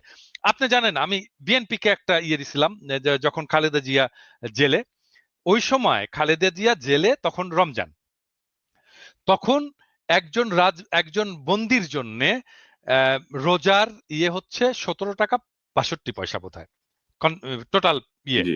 বরাদ্দ। তো আমি আমাকে ফোন করছে ইয়ে আমাদের এই যে নিপুণ ফোন করে বলতেছে, দাদা এটা কি করা যায় প্রোগ্রাম, আমরা তো একটা ইফতারের ইয়ে আছে। আমি বললাম যে নিপুণ, আমি বললে করবেন এটা? বলে হ্যাঁ দাদা আপনি বললে করবো না কেন, অবশ্যই করবো। তা আমি বললাম যে এক কাজ, আপনি কি জানেন 17 টাকা 62 পয়সায় ইফতারি কি কি হয়? না জানি না। আপনি জানেন না আপনার নেত্রী এই টাকার ইফতারি খায় ইয়ের মধ্যে বসে, জেলখানার মধ্যে বসে? তা আপনি তো জানেনই না 17 টাকা 62 পয়সার কি ইফতারি হয়। এক কাজ করে, আপনি ডাক দেন বাংলাদেশের আপনার বিএনপির কর্মীদেরকে, ডাক দেন যে ভাই আসেন, আমার নেত্রী 17 টাকা 62 পয়সার ইফতারি খায়, আমি 17 টাকা 62 পয়সা দিয়ে ইফতারি কিনবো, দেখবো কি হয়, ওইটা নিয়ে আসবো, নিয়ে এসে জেলখানার সামনে বসে ইফতারি করব। দেখেন, আমি বললাম যে আপনার কর্মীরা শুধু ইফতারি নিয়ে আসবে না, আসবে ইফতারিটা দেখবে, করবে আর কাঁদবে সারাক্ষণ। This are the political program. এইভাবে আপনাকে মানুষকে ইনভলভ করতে হয়, এনগেজ করতে হয়। পারে না তো কিছু, করেনি তো, সে প্রোগ্রাম করেনি তো। আপনি আইডিয়া দিয়ে কি লাভ বলেন? মানে আপনি thousands of millions of ideas দিতে পারেন, যে আইডিয়া দিয়ে মানুষকে একদম উদ্বুদ্ধ করে ফেলা যায়, করবে না তো এরা। ইলিয়াস, মানে আপনি কি ওরা কি মনে বলে করেন? জানেন, ওরা কি বলে জানেন, জি। ওরা ওরা বলে যে এই জন্যই তো আপনারা বিপ্লব করতে পারেননি, এই জন্যই তো আপনারা রাষ্ট্র ক্ষমতায় যেতে পারেননি। হ্যাঁ, আপনাদের মাথায় এত বুদ্ধি। হ্যাঁ, আমাদের কথা শোনেন। হ্যাঁ, আমরাই ভালো ভালো করব। ইলিয়াস, আপনার পর্যবেক্ষণ কি? ধরেন এনসিপি নিয়ে আনমিউট করেন ইলিয়াস। এবং যে বিষয়গুলো আসছে, পাশাপাশি ধরেন আরেকটা বিষয় আমি আপনার সঙ্গে এড করি যে মিডিয়া মনে হচ্ছে যেন বিএনপি আর এনসিপির পিছনে লেগে আছে। শোনেন, আওয়ামী লীগ কিন্তু মোটামুটি মিডিয়ার মানে নাগালের বাইরে চলে গেছে আর কি। 5 আপনার তারিখের 5 তারিখের আগে কিংবা পরে এই সমন্বয়কদের সাথে আমাদের একটা চমৎকার একটা সম্পর্ক ছিল। মাঝখানে আমি এই এই টাদাবাজি নানান ধরনের অনিয়ম এগুলো নিয়ে এমন কেউ নেই যাকে পেয়েছি। মানে ৫ তারিখের পরে আমি মনে করেছিলাম কি বাংলাদেশটা বোধহয় একটা জর্জিয়া কিংবা এই টাইপের খুব মানে শতভাগ একটা মানে শৃঙ্খল একটা রাষ্ট্র হিসাবে বোধহয় প্রতিষ্ঠিত হইতে যাচ্ছে। তো এটা দেখলাম পরে ভুল। অনেক ভালো মানুষ দেখলাম ভাই, খুব সুন্দর কইরা করে তার ব্যাপারে অনেক ভালো জানতাম। দেখি যে সমস্যা। তো সবাইরে বলতে চাই না, বাট আমারে যদি পার্সেন্টেজ করতে বলেন 99% আমরা করাপ্টেড। আমি আমারে নিয়েই বললাম। কারোরে করে বললাম না। তো আমরা বোধহয় জাতিগতভাবেই মনে হয় এই সমস্যাটা আছে। সো এটা বাদ দিলাম। এরপরে আর কথা বলি না। যদি কথা বলতে চান, আপনি আসিফ তো ওই যে দাদা বলল না? তো বাচ্চা ছেলে। এই কারণে সে এই কথাটা বলে ফেলেছে। আপনার কি মনে হয় যে এই সালাউদ্দিন কোনদিন এটা বলবে? হুম, হুম। জীবনে বলবে না। ইভেন ধরেন দাদা পলিটিক্স করে এসছে।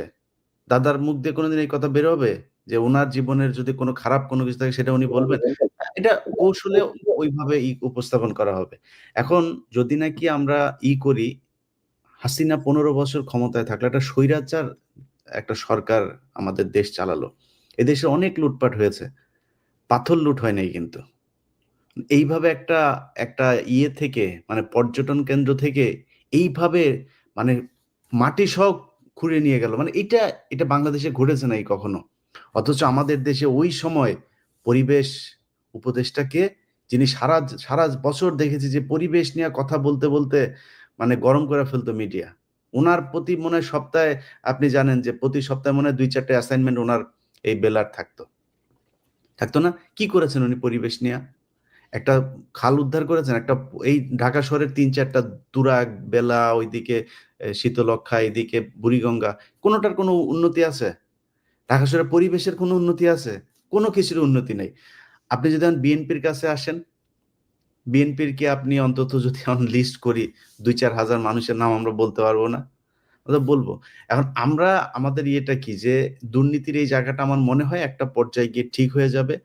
সো এদের কারোর সাথে যে আমাদের খুব ব্যক্তিগত, দাদা বললেন আসিফের সাথে যেমন আমাদের সম্পর্ক আছে, আমাদের ইশরাকের সাথেও আমাদের এই কনক ভাইয়ের সাথে আমাদের এই গত কয়েকদিন আগেও আমরা অনেক বিষয় নিয়ে ইশরাক ভাইয়ের সাথে আলোচনা করলাম, এবং এই সিটি কর্পোরেশনের সামনের যে ঘটনা, এটা নিয়েও আমাদের যেটা মনে হয়েছে আমরা সেই পরামর্শ ইশরাক ভাইকে দেওয়ার চেষ্টা করেছি।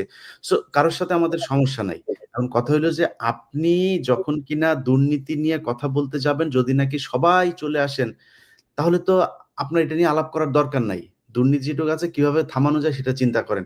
এবং বিএনপির আর মিডিয়া, যেটা আপনি বললেন যে এখন এই মিডিয়া হচ্ছে বিএনপি আর এনসিপি কে, এটা মিডিয়ার বিষয় না।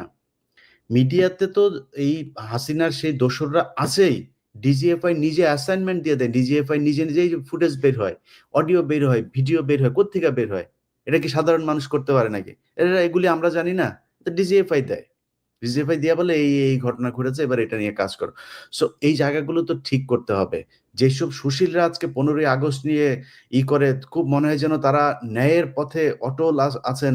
কিছু জায়গা নিয়ে তাদেরকে কেউই করতে পারবে না। তোরা কই ছিলি রে জুলাইতে? ৫ তারিখ পর্যন্ত এই যে ফারাবী হাফিজ, এই যে এই চ্যানেল 24 এর যেই উপস্থাপক, এ বাবা-মাদেরকে উদ্দেশ্য করে পোস্ট করেছে। সেই পোস্ট আছে আমার কাছে। বাবা-মাদেরকে উদ্দেশ্য করে পোস্ট করেছে যে, "আপনারা আপনাদের সন্তানদের হেলি খেলা দেখে কি মজা পাচ্ছেন? এই আন্দোলনের ভেতরে নাকি অন্য দুষ্কৃতিকারীরা ঢুকে গিয়েছে। এদেরকে দ্রুত সরিয়ে নেন।" এরাই তো সেই সুশীল। সেই সুশীলরা আজকে শেখ মুজিবকে নিয়ে করছে। প্রতিটা এই পোস্টের জন্য টাকা পেয়েছে। প্রতিটাকে টাকা পয়সা দেওয়া হয়েছে। ওই যে তৌহিদ আফ্রিদির মাধ্যমে টাকা বিতরণ হয়েছে। হুম, হুম, তো এখন এই যে এগুলো করছে, তা তুই এটা আমার ইয়ে হচ্ছে, হুম, এই কি বলে, কিছু মানুষজন আসছে, আসার পরে তারা বলছে যে আমরা বঙ্গবন্ধুকে করার জন্য এসেছি। তাদেরকে নিয়ে মনে হচ্ছে মজা করা হচ্ছে। পরের 15ই আগস্টে এটা মাথায় রেখেন। এই মজা যদি করতে থাকেন না, তাইলে এই মজা নেয়ার লোকের সংখ্যা কিন্তু বাড়বে। এটা মজা করার জিনিস না। শেখ মুজিব শেখ হাসিনাকে করা মানে, এই সাপোর্ট করা মানে ও নিজেও খুনি। ওরে খুনের মামলায় ঢুকাইতে হবে। পাশে ধানমন্ডি থানা আছে, ওরে ধানমন্ডি থানায় নিয়ে ঢুকান। ও খুনের দোসর, ও আওয়ামী লীগের দোসর। যদি শেখ মুজিবের ব্যাপারে আলাদা করে কেউ কিছু বলতে আসে, পিনাকি দাদা বই লিখেছে, উনার বই পড়েন। উনারে যদি বিশ্বাস না করেন, তাইলে যাদেরকে বিশ্বাস করেন, মেজর আ জলিল, ওদের নিজেদের লোকজন, আতাউর রহমান খান, তারপরে এই ধরনের লোকজনরা, ইভেন তোফায়েল আহমেদের বইও পড়েন। ওইখানে অনেক কিছু আছে। শেখ মুজিব কত বড় মাপের বদমাইশ ছিল, এটা যদি নাকি গুগলেও দেখতে যান, বিদেশি বিভিন্ন টেলিভিশন ওই সময়ের এবিসি-টেবিসি, বিবিসি, এগুলো অনেক টেলিভিশনের একদম ভিজুয়াল নিউজ আছে। শেখ মুজিব তামাক খাচ্ছে আর বিশাল ভাবসাব নিয়ে পায়ের উপর পা তুলে দিয়ে বক্তব্য দিচ্ছে। তারে সাংবাদিক জিজ্ঞেস করছে, এই যে আপনার এখানে মানুষ মারা যাচ্ছে, সে বলছে এটা হচ্ছে মিথ্যা কথা। এটা প্রোপাগান্ডা। দেশে নাকি কোনো মানুষ মারা যাচ্ছে না। সে হাজার মানুষকে সে সরাইখানা বানিয়ে তারপরে খাওয়াচ্ছে। এগুলো বিদেশি মিডিয়ার নিউজ। সো শেখ মুজিব কত বড় বদমাইশ ছিল, সেটা যদি নাকি মনে হয় আপনারা ঠিক করবেন, তাহলে আলোচনায় আসেন। বেশি মানুষের নেওয়ার দরকার নাই। ২-৪ জন থাকলেই চলবে। আপনারা যত মানুষ আসতে চান আইসেন। আমি এই ব্যাপারে একটু যারা শেখ মুজিবকে নিয়ে খুব আবেগ তাড়িত হচ্ছেন, আমি আপনাদেরকে বিনয়ের সাথে একটি বিষয় বলতে চাই। সেটা আমার বলা দায়িত্ব। সেটা হচ্ছে যে শেখ মুজিবকে নিয়ে যদি আবেগতাড়িত হন, তাহলে শেখ মুজিবের সমস্ত কুকীর্তির দায় আপনাকেই নিতে হবে। এবং আপনাকে যেই কুকীর্তির দায়টা আমি দিতে চাই সেটা হচ্ছে সিরাজ শিকদারকে পেছন থেকে গুলি করে হত্যা করা। নিরস্ত্র সিরাজ শিকদারকে হত্যা করেছে শেখ মুজিব। এইটার দায় নিতে হবে। সিরাজ শিকদার আমার নেতা, আমি আপনাকে এইটার জন্যে এর শাস্তি আপনাকে আমি দেব। শেখ এগুলো নিয়ে মুজিবকে মামলা হওয়া সিরাজ উচিত, এগুলো শিকদারকে নিয়ে মামলা হত্যার উচিত। দায়ে এই প্রথম শাস্তি ক্রস আপনাকে আমি দেব। এটা সিরাজ বাংলাদেশের শিকদার প্রথম আমার ক্রস নেতা, আমার নেতাকে হত্যা করার দায় আপনাকে নিতে হবে। সাতার হাড্ডি ভেঙে দেব হারামজাদা। শেখ মুজিবকে নিয়ে শোক গাথা শুয়োরের বাচ্চা, তোর সাতার হাড্ডি ভেঙে দেব। বাংলাদেশে যেদিন আমি আসবো আমি সব কয়টা লিস্ট নিয়ে রাখছি। শুয়োরের বাচ্চা, সিরাজ শিকদারকে হত্যার বদলা তোকে দেওয়া হবে শুয়োরের বাচ্চা, হারামজাদা। না, তবে দাদা ধরেন এখন একটা নতুন ন্যারেটিভসকে সামনে আনা হচ্ছে যে ধরেন হাসিনা পলাতক। আমরা তো আসলে হাসিনা না, কিন্তু শেখ মুজিবের অবদান তো অস্বীকার করা যাবে না। শেখ মুজিবুর শেখ রহমানের মুজিবের অবদান আমার নেতাকে হত্যা আমাদের করছে, জন্য নাই। সাতার হাড্ডি ভেঙে দেওয়া হবে, সাতার হাড্ডি ভেঙে দেওয়া হবে। তুমি শেখ মুজিবকে যদি মানে এগুলো নিয়ে ওন দাদা করো, তুমি দাদা শেখ মুজিব এই জিনিসগুলো নিয়ে দাদা মামলা হওয়া উচিত, আইনগতভাবে তার মরণোত্তর বিচার হওয়া উচিত।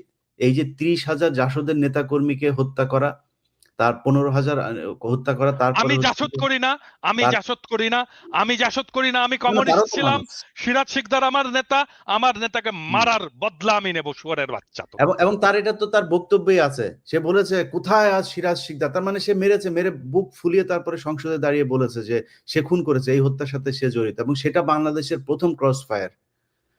অতএব এগুলোর মরণোত্তর বিচার হওয়া উচিত। এবং যারা আজকে এগুলো করছে এরা তো আসলে মানে শেখ মুজিবের জন্য কান্দে না, এদেরকে পয়সা দেওয়া হয়েছে, এর মধ্যে কিছু আসে চামড়া ব্যবসায়ী, পয়সা পিছন দিয়ে হান্দায় দেওয়া হবে ওই সময়, চামড়া ব্যবসায়ী, পয়সা পেছন এরা দিয়ে হান্দায় দেওয়া হবে। এখানে এখানে টাকা ইলিয়াস দিলে সব করতে পারে। ইলিয়াস এখানে আরেকটা বিষয় আমি যেটা শুনলাম যে টাকা যেমন আছে, আবার কোন শিল্পী কোন জায়গার তাদেরকে ব্ল্যাকমেলও করা হচ্ছে। আপনি তো জানেন হাসিনার কিন্তু এটা একটা ভালো অস্ত্র ছিল, যে চরিত্র হনন এবং ব্ল্যাকমেলিং এর বহু কিছু। তো ওই হুমকিও দেয়া হচ্ছে, টাকাও দেয়া হচ্ছে। তো এই ন্যারেটিভসটা থেকে এটা নিয়ে আসলে মানে আরো কিছু কাজ করা দরকার, যে এই যে আমরা তো হাসিনাকে পছন্দ করি না, আমরা তার এইসব কনক ভাই, বিষয়। একটা জিনিস বলি কনক ভাই, হুম, ধরেন 32 নম্বরের সামনে একটা মহিলা আসলো, হুম। এক হুজুর আসলো ফাজলামি করার জন্য, জাস্ট ফান করার জন্য। সে বলছে যে আমি 2টা খতম দিয়েছি। তার বউ বলছে, জীবনে কোনোদিন কোরআন পড়া দেখছেন না ভিডিওটা? বুরকাওয়ালা মহিলা, মানে ফান করার জন্য এসে, মানে এখানে ফান করা যায়। আপনি একটু চোখ বুঝা কল্পনা করেন তো ভাই, আওয়ামী লীগ ক্ষমতায় আছে, জামায়াতের শিবিরের বা বিএনপির একটা ছেলে সেখানে এই ওরা জিয়াউর রহমানের কবরের ওইখানে গিয়ে করেছে, সেখানে গিয়েছে। আপনি চিন্তা করেন তো যে তার অবস্থাটা কি হইতো, পাড়ায় মেরে ফেলতো ওইখানে। তো আপনি তারা নিয়ে ফান করেন, এটা ফান করার জিনিস না তো। সো আরে না, ফার্দার সালাউদ্দিন কাদের চৌধুরীর কবরে যে কি করছে গোরাব্বানি? ভেঙছে না, ভেঙেছে তো, সেখানে কেউ যেতে পেরেছে নাকি সেই জায়গায়? লাশ আমার চোখের সামনে দাদা, আমার চোখের সামনে দেখেছি। এই শহীদ কাদের মোল্লা, তার লাশটা যাওয়ার সময় জুতা নিক্ষেপ করেছে তার লাশের গাড়ির উপরে। আমরা তখন গোলাম আজমের গাড়িতে আমি ওই লাশ দিন নিজে জুতা ছিলাম, ওই নিক্ষেপ করেনি। ওনার লাশটার সময় আমি জেল গেটে ছিলাম। তো এই যে কাজগুলো করেছেন এগুলো, এটা তো ওরা এটাই তো আওয়ামী লীগ, এদেরকে দিয়ে সব সম্ভব। আমাদের দক্ষিণ পশ্চিমাঞ্চলে, আমার বাড়ি চুয়াডাঙ্গা, আমার ছোটবেলায় দেখেছি এমন কোনো দিন নাই 2-4টা লাশ আমরা দেখি নাই। আমার ছোট একদম 5-7 বছর বয়সের থেকে আমরা বন্দুক হাতে নেই, আবার বন্দুক নিয়ে আসতো, ছেলে পেলে সব সামনে যাইতো। এগুলো ওই এলাকার খুব স্বাভাবিক ঘটনা ছিল। কারা করেছে এগুলো? রক্ষী বাহিনীর মানে কাউন্টার দেওয়ার জন্য সেই জায়গায় এই জিনিসগুলো আস্তে আস্তে সেগুলো স্প্রেড হয়েছে পুরো দক্ষিণবঙ্গে। তবে এখন দাদা আমার মনে হয় জি, যারা যারা যারা যারা যারা যারা এইখানে যে সমস্ত সোকল্ড কালচারাল ফ্যাসিস্ট, যারা মুজিবের নিয়ে কান্নাকাটি করছে, এদেরকে যদি কোনো পরিচালক প্রযোজক তার নাটকে সিনেমায় নেয়, কোনো টিভি চ্যানেল যদি তাদের কোনো প্রোগ্রাম এয়ার করে, তাদেরকে দেখে নেব। আমি আজকে বলে দিলাম তাদেরকে দেখে নেব, এবং আমি যেটা বলি সেটা করব, এবং সেটা করে ছাড়ি। কিছু গণমাধ্যমও শেখ মুজিবের যেমন সমকাল, এই একে আজাদের সমকাল, তারা খালেদা জিয়ার জন্মদিনের নিউজটা করেছে শেষের 3 পৃষ্ঠার পরে যাচ্ছি কোন এক জায়গার মধ্যে, শেষের পৃষ্ঠাও না, পত্রিকার প্রথম আর শেষের পৃষ্ঠা হচ্ছে সবচেয়ে গুরুত্বপূর্ণ, মাঝখানে 3 নাম্বার পৃষ্ঠার মধ্যে নিয়ে তারপরে সেখানে ছোট করে দিয়েছে। আর শেখ মুজিবের শ্রদ্ধাঞ্জলি, এবং অনেকগুলো পত্রিকা এই কাজগুলো করেছে, টেলিভিশন, না প্রথম আলো, টেলি স্টার এগুলো করেছে। না, আমরা মনে করি যে নিশ্চয়ই যারা এই মানে ফ্যাসিবাদকে যারা সমর্থক এখনো আছে এইরকম একটা গণহত্যার পরে তাদেরকে সবাই বয়কট করবেন। পিনাকিদা যেটা বললেন, পরিচালক, প্রযোজক, টেলিভিশন ওনার, ফিল্ম ওনার, তারা এই ব্যাপারে নিশ্চয়ই সতর্ক থাকবেন। না হলে আমরা আমাদের মতো করে কাজ তো করবই। তো দাদা, এই সকল কিছুর পেছনে কিন্তু ডক্টর ইউনূস সরকারের একটা দায় আছে কিন্তু। তা তো ডক্টর আছে, ইউনূস তা তো আছে। নোবেল লরিয়েট ডক্টর ইউনূসকে আমরা যে জায়গায় দেখি, চিফ অ্যাডভাইজার ইউনূসকে আমরা নিশ্চয়ই সমান দৃষ্টিতে দেখব না। তাকে একটা দায়িত্ব দেওয়া হয়েছে। গত ১ বছরে তিনি ওনার উপদেষ্টাদের কার্যক্রম রিভিউ করেন নাই। এবং আজকে আমরা যে আলোচনা করছি তার পেছনে অনেক কিছুই ঘটতো না যদি তিনি প্রপারলি চালাতে পারতেন। আপনি কি মনে করেন কেন কোনো রিভিউ হলো না? ডক্টর ইউনূসের দায় উনি কিভাবে এড়াবেন? কি মনে করেন আপনি? না, এটা তো প্রথম থেকে বলতেছি, যখন আহ, এই উপদেষ্টা পরিষদটা গঠিত হচ্ছে এবং হুম, এই উপদেষ্টা হিসাবে যাদেরকে নেওয়া হচ্ছে, এটা তো এটা তো মিলিটারি এবং বাংলাদেশের সিভিল ব্যুরোক্রেসির একটা কম্বাইন্ড একটা ডিসিশন। হ্যাঁ, এবং এটার মধ্যে ছাত্ররা ঢুকছে এবং ছাত্ররা এটাকে এন্ডোর্স করছে এবং ছাত্রদেরকে এটার দায়টা নিতে হবে। তো মিলিটারি সিভিল ব্যুরোক্রেসির কম্বাইন্ড ডিসিশন নিয়ে যাদেরকে উপদেষ্টা বানানো হয়েছে, তারা বিপ্লবের কোন বালটা করছে, বিপ্লবের কোন কোন অংশটা তারা পালন করছে? কোনো কিছুই করেনি। তো তারা এই বিপ্লবের মর্ম বুঝবে না, তারা এই রক্তদানের মর্ম বুঝবে না, তারা এই ধারাবাহিক সংগ্রামের মর্ম বুঝবে না, তারা জানবে না আমরা কোন পথ দিয়ে এই জায়গাটায় আসছি, আমরা কোন কষ্ট কোন কান্না অতিক্রম করে এই জায়গাটায় আসছি, আমরা কোন লড়াইয়ের মধ্যে দিয়ে এই জায়গাটায় গেছি। এবং এই বিপ্লব যদি ব্যর্থ হইতো, যদি ২৪-এ আমরা হাসিনাকে উৎখাত করতে না পারতাম, তাহলে আমাদের কার কি অবস্থা হইতো সেটাও ওরা জানে না। ওদের কারো কিছু হতো না। কার কি হতো? হ্যাঁ, হয়তো আসিফ নজরুলের কিছু হইতো, আদিলুর রহমান শুভ্রর কিছু হইতো, হয়তো প্রফেসর ইউনূস জেলে যেতেন। আর আর কার কি হতো? কারো কিচ্ছু হতো না। তারা এসে বসে বাংলাদেশের রাষ্ট্রের দখল নিল, ক্ষমতা নিল, ক্ষমতা নিলে রাষ্ট্র চালানো শুরু করে দিল। হ্যাঁ, অবশ্যই ছাত্রদের কিছু হতো এবং ছাত্র এটাকে এন্ডোর্স করলো। আমরা বারবার করে বলে আসতেছিলাম একটা বিপ্লবী সরকারের প্রয়োজনীয়তার কথা। কেউ মাথায় নিল না, কেউ কানে তুললো না। একটা বিপ্লব হলো, বিপ্লব বাদ দেন, একটা সরকার পতন হলো, পতন যারা করলো তারা তো ক্ষমতা দখল করবে। তো কেন একটা জাতীয় সরকার হলো না? কেন রাজনৈতিক দলগুলো একটা জাতীয় সরকার করলো না? কেন এই উপদেষ্টা পরিষদের মধ্যে রাজনৈতিক দলের নেতাগুলো নাই? থাকলে তো আজকে এই অবস্থা হতো না। আপনি দেখেন, প্রফেসর ইউনূস ২ বার ওই যে বডি সোহেল আছে না, বডি সোহেলের সাথে মিটিং করছে ২ বার ডেকে নিয়ে তার অফিসে। প্রফেসর ইউনূসের একবার সময় হয়নি মাহমুদুর রহমানকে ডেকে নিয়ে মিটিং করার। একবার। বডি সোহেলের মধ্যে কি মধু আছে প্রফেসর ইউনূসকে ডাকতে হবে আর মাহমুদুর রহমানকে ডাকা যায় না? কোথাও ডাকছে? মাহমুদুর রহমানকে কোথাও এনগেজ করছে? করেনি। দেবপ্রিয়কে করে এসে এনগেজ, অমুককে করে এসে এনগেজ, তমুককে করে এসে এনগেজ, আর একটা করে ঝামেলা করে। আর সেই ঝামেলাগুলো সামলাই আমরা আমরা সামলাই আমরা সামলাই। প্রফেসর ইউনূসের কোনো মিডিয়া আছে নাকি? কোনো মিডিয়া প্রফেসর ইউনূসের চোদে নাকি? প্রফেসর ইউনূসের সরকারকে কেউ চোদে না। আমরা সামলাই, ন্যারেটিভ আমরা তৈরি করি, আমরা পাশে এসে দাঁড়াই। না, এখন এখন ইউনূস সাহেব ধরেন এত বছর ধরে সংগঠন করেন, এনজিও করেন। উনি একটা প্রজেক্ট প্রপোজাল লিখলেও তো সেই অনুযায়ী লোক নিয়ে প্রজেক্টটাকে দাঁড় করান না? তো বাংলাদেশ রাষ্ট্র কি ওনার প্রজেক্টের থেকেও খারাপ অবস্থায় আছে যে আমার মন চাইলে আমি চিটাগাং থেকে নিলাম, মন চাইলে আমি এনজিও থেকে নিলাম, মন চাইলে আমার অমুক ভাইরে নিলাম, অমুক ভাইয়ের ছেলেরে নিলাম, অমুক ভাবিরে নিলাম? তাই তো করছে, এভাবে তাই তো রাষ্ট্র করছে, চলে? তাই তো করছে, তাই তো করছে, তাই তো করছে, তাই তো করছে। ১ বছরে আমার একটা রিভিউ বন্ধুর করেন। ছেলে, অমুকের ছেলে, তমুকের ছেলে, গ্রামীণ ব্যাংক, অমুক তমুক, এই তো আমি যাকে চিনি, আমার যে বন্ধু, এই তো নিয়ে করছে। সে স্বীকারও করছে যে পাইনি, তখন যাদেরকে পাইছি তাদেরকে নিয়েই করছে। তো তারপরে ১ বছর চলে গেল, তো এর মধ্যে রিভিউ করতে পারলেন না?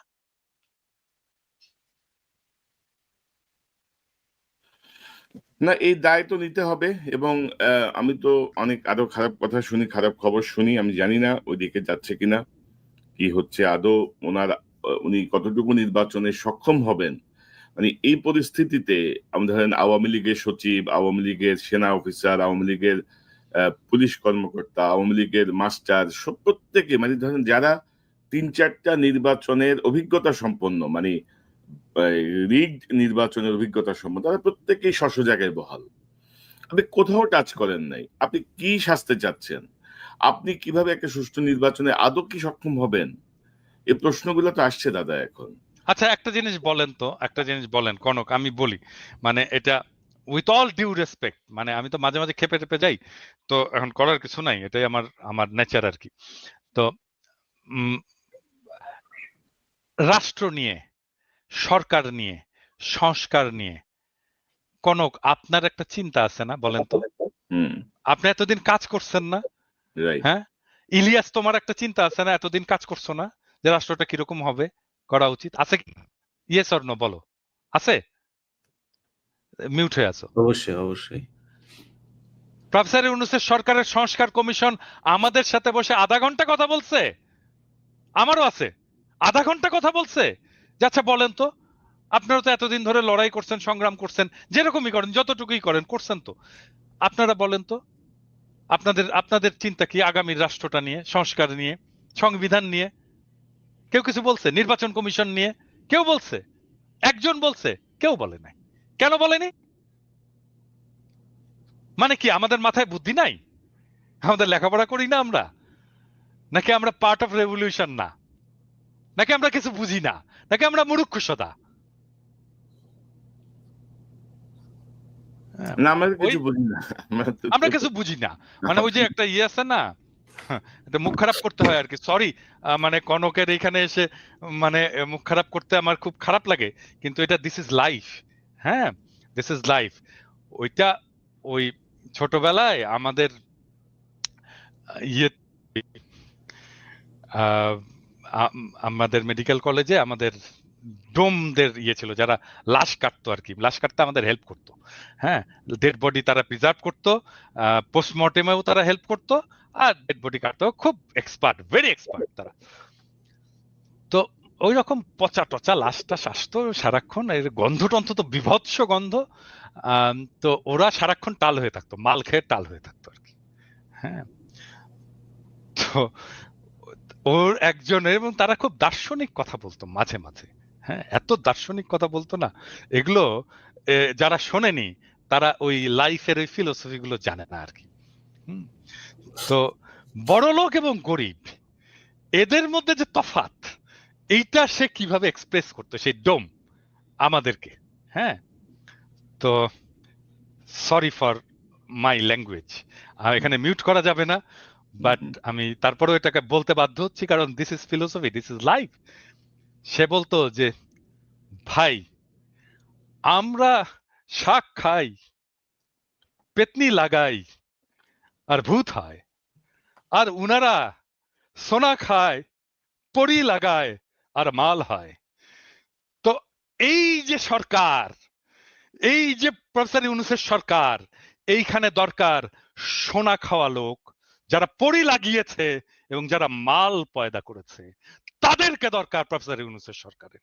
আর আমরা, আমাদের বাপেরা শাক খেয়েছে, পেতনি লাগিয়েছে, আমরা ভূত হয়েছি। আমাদের কি? আমাদের এটা রাষ্ট্র? এটা আমাদের রাষ্ট্র না। এই রাষ্ট্র ওদেরকে, ওদের যারা সোনা খায়, পরি লাগায়, আর মাল হয়। আমাদের মতো পেতনি পেতনি চোদার রাষ্ট্র এটা না তো। এটা এটা গরিবের রাষ্ট্র তো না, এটা খুবই এটা দরিদ্রের রাষ্ট্র না, এটা গণমানুষের রাষ্ট্র না, এটা এলিটের রাষ্ট্র। এই এলিটের রাষ্ট্র ভেঙে দেব, এবং এটাই আমার লক্ষ্য। এবং সরি আমার ল্যাঙ্গুয়েজের জন্য, না, না, আমি আবারও আমি মাপ চাই। না, না, ইউ আর অ্যাবসলিউটলি কারেক্ট। কারণ ধরেন অনেক কথা সহজভাবে বোঝানোর জন্য এক্সাম্পল খুব জরুরি। এবং ধরেন আসলেই তো তাই দাদা, তাই না? আসলেই তো তাই। তো এখন আসলে এই জন্য আজকে আমি আমার শিরোনামটা রেখেছি যে উনি কি সুষ্ঠু নির্বাচনে আসলে সক্ষম হবেন কিনা। মানে লক্ষণ তো বলতেছে না আর কি। এখন সামনে যে সংকটগুলো আসছে সেই সংকটগুলো আদৌ উনি কিভাবে নিরসন করবেন। আজকে দেখলাম জাতীয় ঐক্য কি যেন ঐক্যমত্যের যে কমিশন, ওরা অঙ্গীকারনামা পাঠিয়েছে রাজনৈতিক দলের কাছে। মানে একটা, মানে কি বলবো, একটা তামাশা, চারিদিকে তামাশা চলছে। তো ইলিয়াস, আপনার শেষ মন্তব্যটা শুনি। আপনার ওভারঅল কি মনে করেন, ইউনূস কি আসলে নির্বাচনে সক্ষম হবেন কিনা? এখন আসলে করণীয় কি? সময় তো আর হাতে বেশি বাকি নাই। তো সার্বিকভাবে আপনার কোনো যদি পরামর্শ বা পর্যবেক্ষণ থাকে? আমার মনে হয় যত দ্রুত সম্ভব একটা নির্বাচন দিয়ে এই সরকারকে দিয়ে সম্ভব না। এই সরকার যদি মনে করে যে তারা ওই যেটা দাদা বললেন যে বিশাল স্মার্ট, আপনি স্বরাষ্ট্র উপদেষ্টাকে যদি দেখেন, তিনি যায়া কনস্টেবল, এসআই তাদের, "এই খাইছো? কি খাইছো? কি দিয়া খাইছো?" মানে এমন একটা ভাব, উনি চ্যাটের বেলা আব্দুল, বুঝছেন? আর বেটা তোরে তো দেখতে কনস্টেবলের মতো দেখা যায়। তুই বেটা যায় ওইখানে গিয়া করিস যে খাইছো কি খাইছো? এটা কি কোনো ভাষা নাকি? শেখ মুজিব আপনি? সবাইরে তুই, তুই কইরা তুমি বলার কে? তুমি পারমিশন নিছো আমার কাছে? তুমি আমারে তুমি বলবা? কনস্টেবলকে সম্মান দেন। এগুলি করে। এই বন্যা-টন্যা সবই তো মানে এদের জীবনে কোনদিন এক কলম, আপনি উপদেষ্টা যতগুলো আছে, আসিফ নজরুল নিয়ে আমরা সমালোচনা করি। আসিফ নজরুল তো তাও বলেছে ভিতরে ডিজিএফআই এর হোক আর যাই হোক, তারপরেও সে বলেছে। এর বাইরে আমারে দেখান তো যে এই স্টুডেন্ট ২-৩ জন ছিল, এর বাইরে কারোর জীবনে কোনদিন একটা কথা লিখেছে এই ফ্যাসিবাদ নিয়ে? হাসিনার বিরুদ্ধে কেউ কথা বলেছে? একজনও নাই। এগুলো তারা করেছে। সো এই টাইপের লোকজন দিয়ে আমার মনে হয় না যে এইখানে সম্ভব হবে। এটা দ্রুত একটা নির্বাচনের দিকে যাক। তবে একটা জিনিস বলে রাখি যে যখন যে ধরা পড়েন তখন সে এসে তারপরে হাত পা চাপাচাপি করেন। এই হাত পা চাপাচাপি যেদিন চেয়ারটা থাকবে না তারপরের দিন থাকবে না। চেয়ার থাকা পর্যন্ত যদি কাজ শেষ করে না যাইতে পারেন, যেদিন চেয়ার পাছার নিচে থেকে চলে যাবে তারপরের দিন থেকে পাছার চামড়া উঠানো শুরু হবে। এখন পর্যন্ত ফেনীর ১৬ টা লোক জেলখানায় আছে। ভাল লাগে না?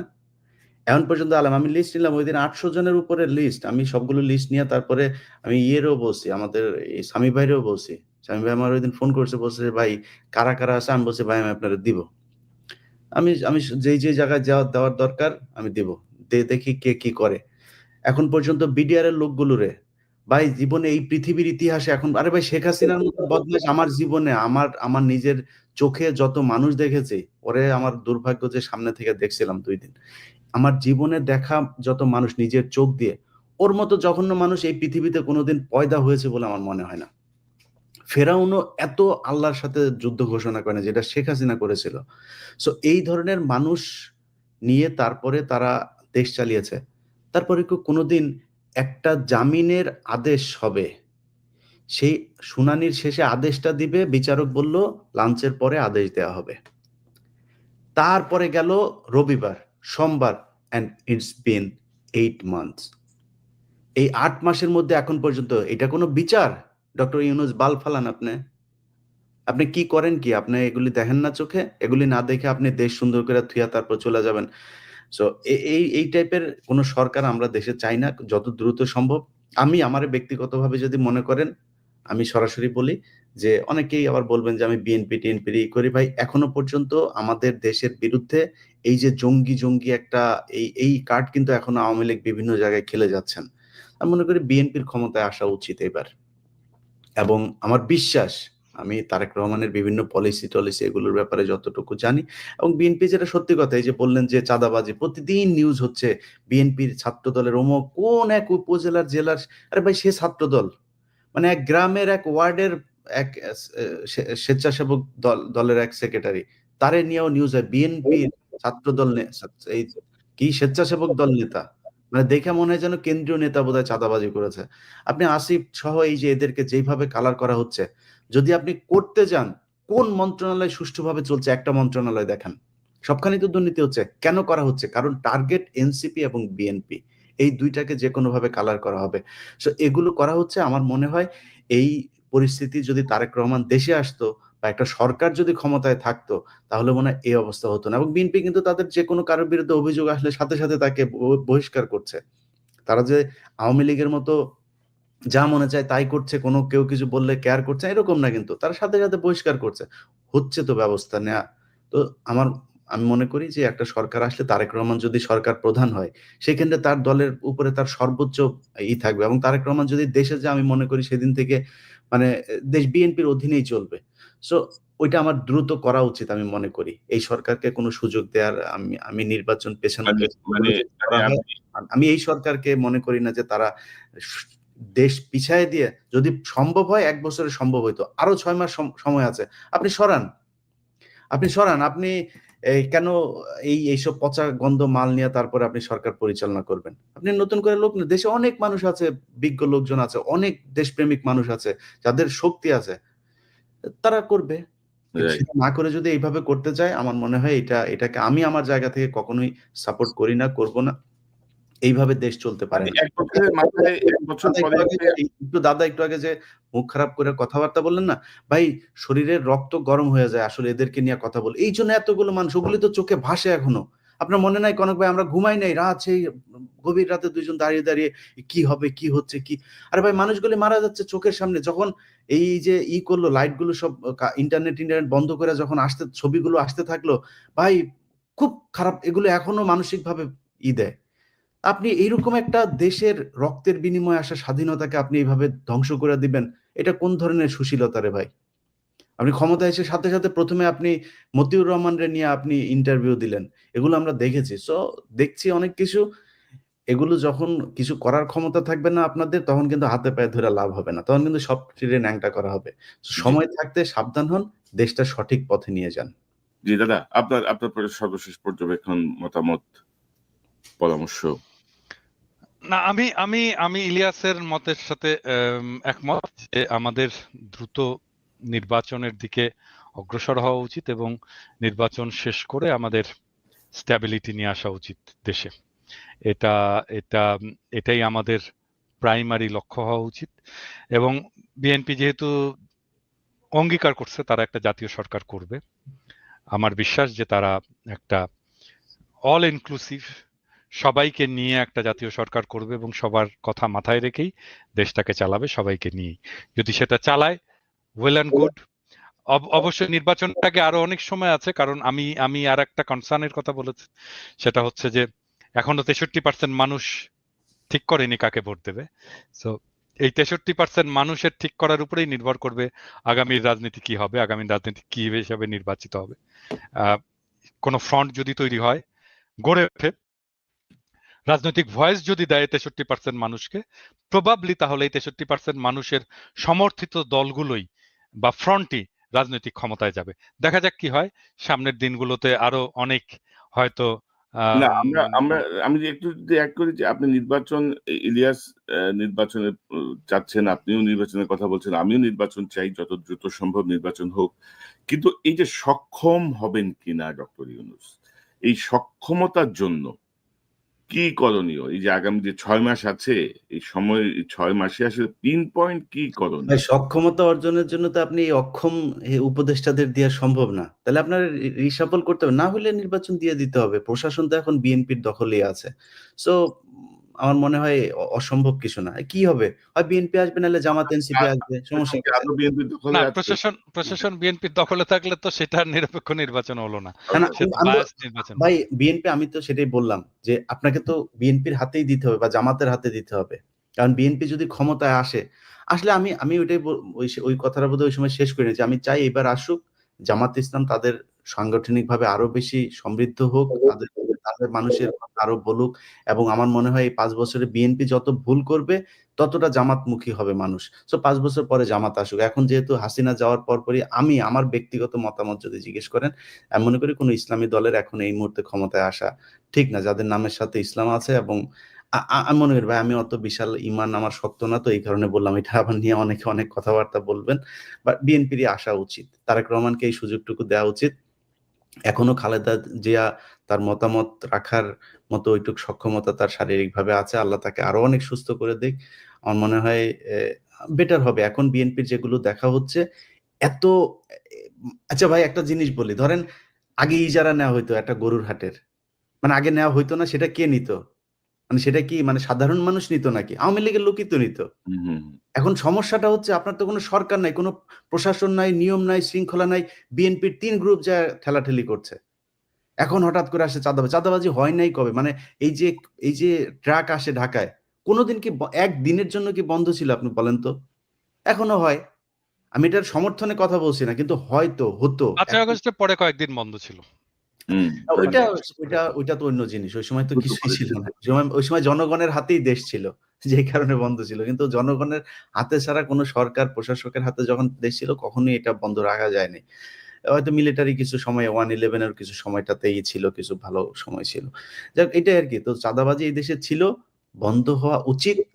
যেভাবে এখন বলা হয়, দেশটা এত পরিমাণে একদম নতুন করে মনে হচ্ছে বিভিন্ন খাতে চাঁদাবাজি শুরু হয়েছে, এই পরিস্থিতি হয়নি। বাট হ্যাঁ, যদি তবে হয়ে থাকে কিছু, কিছু না, জায়গায় আমার মনে ইলিয়াস হয় তারেক রহমান ক্ষমতায় গেলে আরো ভালো হবে পরিস্থিতি। ইলিয়াস এখানে আরেকটা প্রশ্ন খুবই গুরুত্বপূর্ণ যেটা আপনি বলছিলেন যে বিএনপি সাথে সাথে বহিষ্কার করছে, কিন্তু আপনি যদি দেখেন যে এ পর্যন্ত কঠোর কোনো পদক্ষেপ কি নেওয়া হয়েছে সরকারের পক্ষ থেকে? এটা তো ম্যাজিস্ট্রেট বিএনপির দায় পাওয়ার না। দিন তো বিএনপি ম্যাজিস্ট্রেট তো তারে পাওয়ার দিন ধইরা জেলে পাঠাবে না। আছে। জেলে নিবে সরকার। জেলে তাহলে তো বিএনপি পাঠাবে না। ম্যাজিস্ট্রেসি পাওয়ার নিয়ে সেনাবাহিনী মাঠে আছে, তাদের ভূমিকা কিন্তু তারেক অনেক। রহমান যদি কোনো চাঁদাবাজের জন্য ফোন করে বলে ভাই আমার এইটা ছেড়ে দেন, এই যদি বলে আমাদেরকে ভয়েস রেকর্ড দিয়ে দেন দেখি। আমরা দেখি। না না না না কনক, মানে বিএনপি তো থানা দখল করছে না, এরকম দু একটা হারানোর ঘটনা জন্য। ঘটছে, না দু একটা ঘটনা হ্যাঁ, ঘটছে, থানা এটা দখল কিন্তু একেবারে করছে। রিমোট এরিয়া ধরেন লোকাল মানুষ যে থানা ঘেরাও করে নিয়ে ভাই আসছে। থানা দখল না, থানা দখলের থানার চাইতে 10 মাইল দূরে যদি বিএনপির লোকজন কোনো চাঁদাবাজের পকেটে ডাইরেক্ট গুলি করেন, আমরা ওটার পক্ষে থাকবো ভাই। কেউ আমরা এটার পক্ষে বিপক্ষে যাব না তো। আমরা পুলিশের পাশে থাকবো। করেন না, সমস্যা কি? চাঁদাবাজি কে সমর্থন করে? কিন্তু মানে আপনারা যদি বিচার না করেন তাইলে তো এরকম চলতেই থাকবে। চাঁদাবাজি বা অরাজকতা নিয়ন্ত্রণে আমরা সরকারের কোনো কঠোর কোনো পদক্ষেপ দেখি নাই, সেনাবাহিনীর কোনো পদক্ষেপ দেখি নাই। তো সব মিলাই মনে হচ্ছে যেন মানে একটা সংঘবদ্ধ গ্রুপ পরিকল্পিতভাবে আরো খারাপের দিকে নিয়ে যাওয়ার একটা চেষ্টা করছে। আমরা পর্যবেক্ষণে রাখছি। জনাব পিনাকি ভট্টাচার্য, ইলিয়াস হোসেন, দুজনকে অসংখ্য ধন্যবাদ আলোচনায় যোগ দেওয়ার জন্য। অনেক বিষয় নিয়ে খোলাখুলি কথা বললাম। দাদার জন্য সবাই দোয়া করেন। দাদা শারীরিকভাবে অসুস্থ। না দাদা দেখে আসলে মনে হয়েছে, দেখে মনে হয়েছে। মনে হচ্ছে না, দেখে মনে হচ্ছে চিরতরুণ, আপনাকে দেখে কেন মনে হবে? আমরা নিশ্চয়ই নিকট সময়ে আমাদের আসলে গ্যাপটা বেশি পড়ে যাচ্ছে। আমার মনে হয় যে আমরা আর একটু শর্ট ইয়েতে মাসে অন্তত একবার হইলেও বসা উচিত সার্বিক আলোচনার জন্য। আপনাদের দুজনকে অসংখ্য ধন্যবাদ। খোদা হাফেজ। আসসালামু আলাইকুম। দর্শক, এতক্ষণ যে অনুষ্ঠান শুনলেন নিশ্চয়ই আপনি আলোচনা মর্মার্থ উপলব্ধি করতে সক্ষম হবেন। নির্বাচনের ছাড়া বিকল্প নাই, নির্বাচনের দিকে যেতে হবে। ডক্টর ইউনূসের ১ বছরের পারফরমেন্স, ডক্টর ইউনূস সরকারের ১ বছরের পারফরমেন্স আমরা সন্তুষ্ট নই, দেশের মানুষও সন্তুষ্ট নয়। ইকোনমিক দু একটা খাত, অর্থনীতির জায়গাটা এবং ভারতের সাথে মোকাবেলার যে জায়গা, কিছু আন্দোলন দমন সবকিছু মিলিয়ে প্রাথমিক যে স্ট্যাবিলিটি সেটি তৈরিতে ডক্টর ইউনূসের অনন্য ভূমিকা, অর্থনীতি এবং স্ট্যাবিলিটি আনার ক্ষেত্রে। কিন্তু সার্বিকভাবে ফ্যাসিবাদের দোসররা সব জায়গায় বহাল। আমরা কোনো কঠোর কোনো পদক্ষেপ দেখছি না। আমরা মোটিভেশনাল স্পিচ শুনছি, নানা রকমের জ্ঞানের কথা শুনছি। এগুলো আসলে কতটুকু সুষ্ঠু নির্বাচনের পক্ষে সহায়ক হবে অনেকের মনে প্রশ্ন। তো আগামী যে ৬ মাসের মতো সময় আছে, এর মধ্যে যদি কার্যকর পদক্ষেপ নেওয়া যায়, বিএনপি, জামাত, এনসিপি আমার মনে হচ্ছে সবাই মিলে একটি ঐক্যের প্ল্যাটফর্মে এসে একটি সুষ্ঠু নির্বাচনের জন্য কি কি করণীয়, কোথায় কোথায় হাত দিতে হবে, সেই জায়গাগুলো চিহ্নিত করা অত্যন্ত জরুরি। কারণ বাংলাদেশের মানুষ দীর্ঘ ১৫-১৬ বছর ভোটাধিকার বঞ্চিত। আমরা চাই তাদের মতের প্রতিফলন ঘটুক, একটি নতুন গণতন্ত্রের পথে আমরা যাত্রা শুরু করি। দর্শক, এই চ্যানেলটি সাবস্ক্রাইব করে আমাদের পাশে থাকুন, এই চ্যানেলের মেম্বারশিপ নিয়ে আমাদের পাশে থাকুন।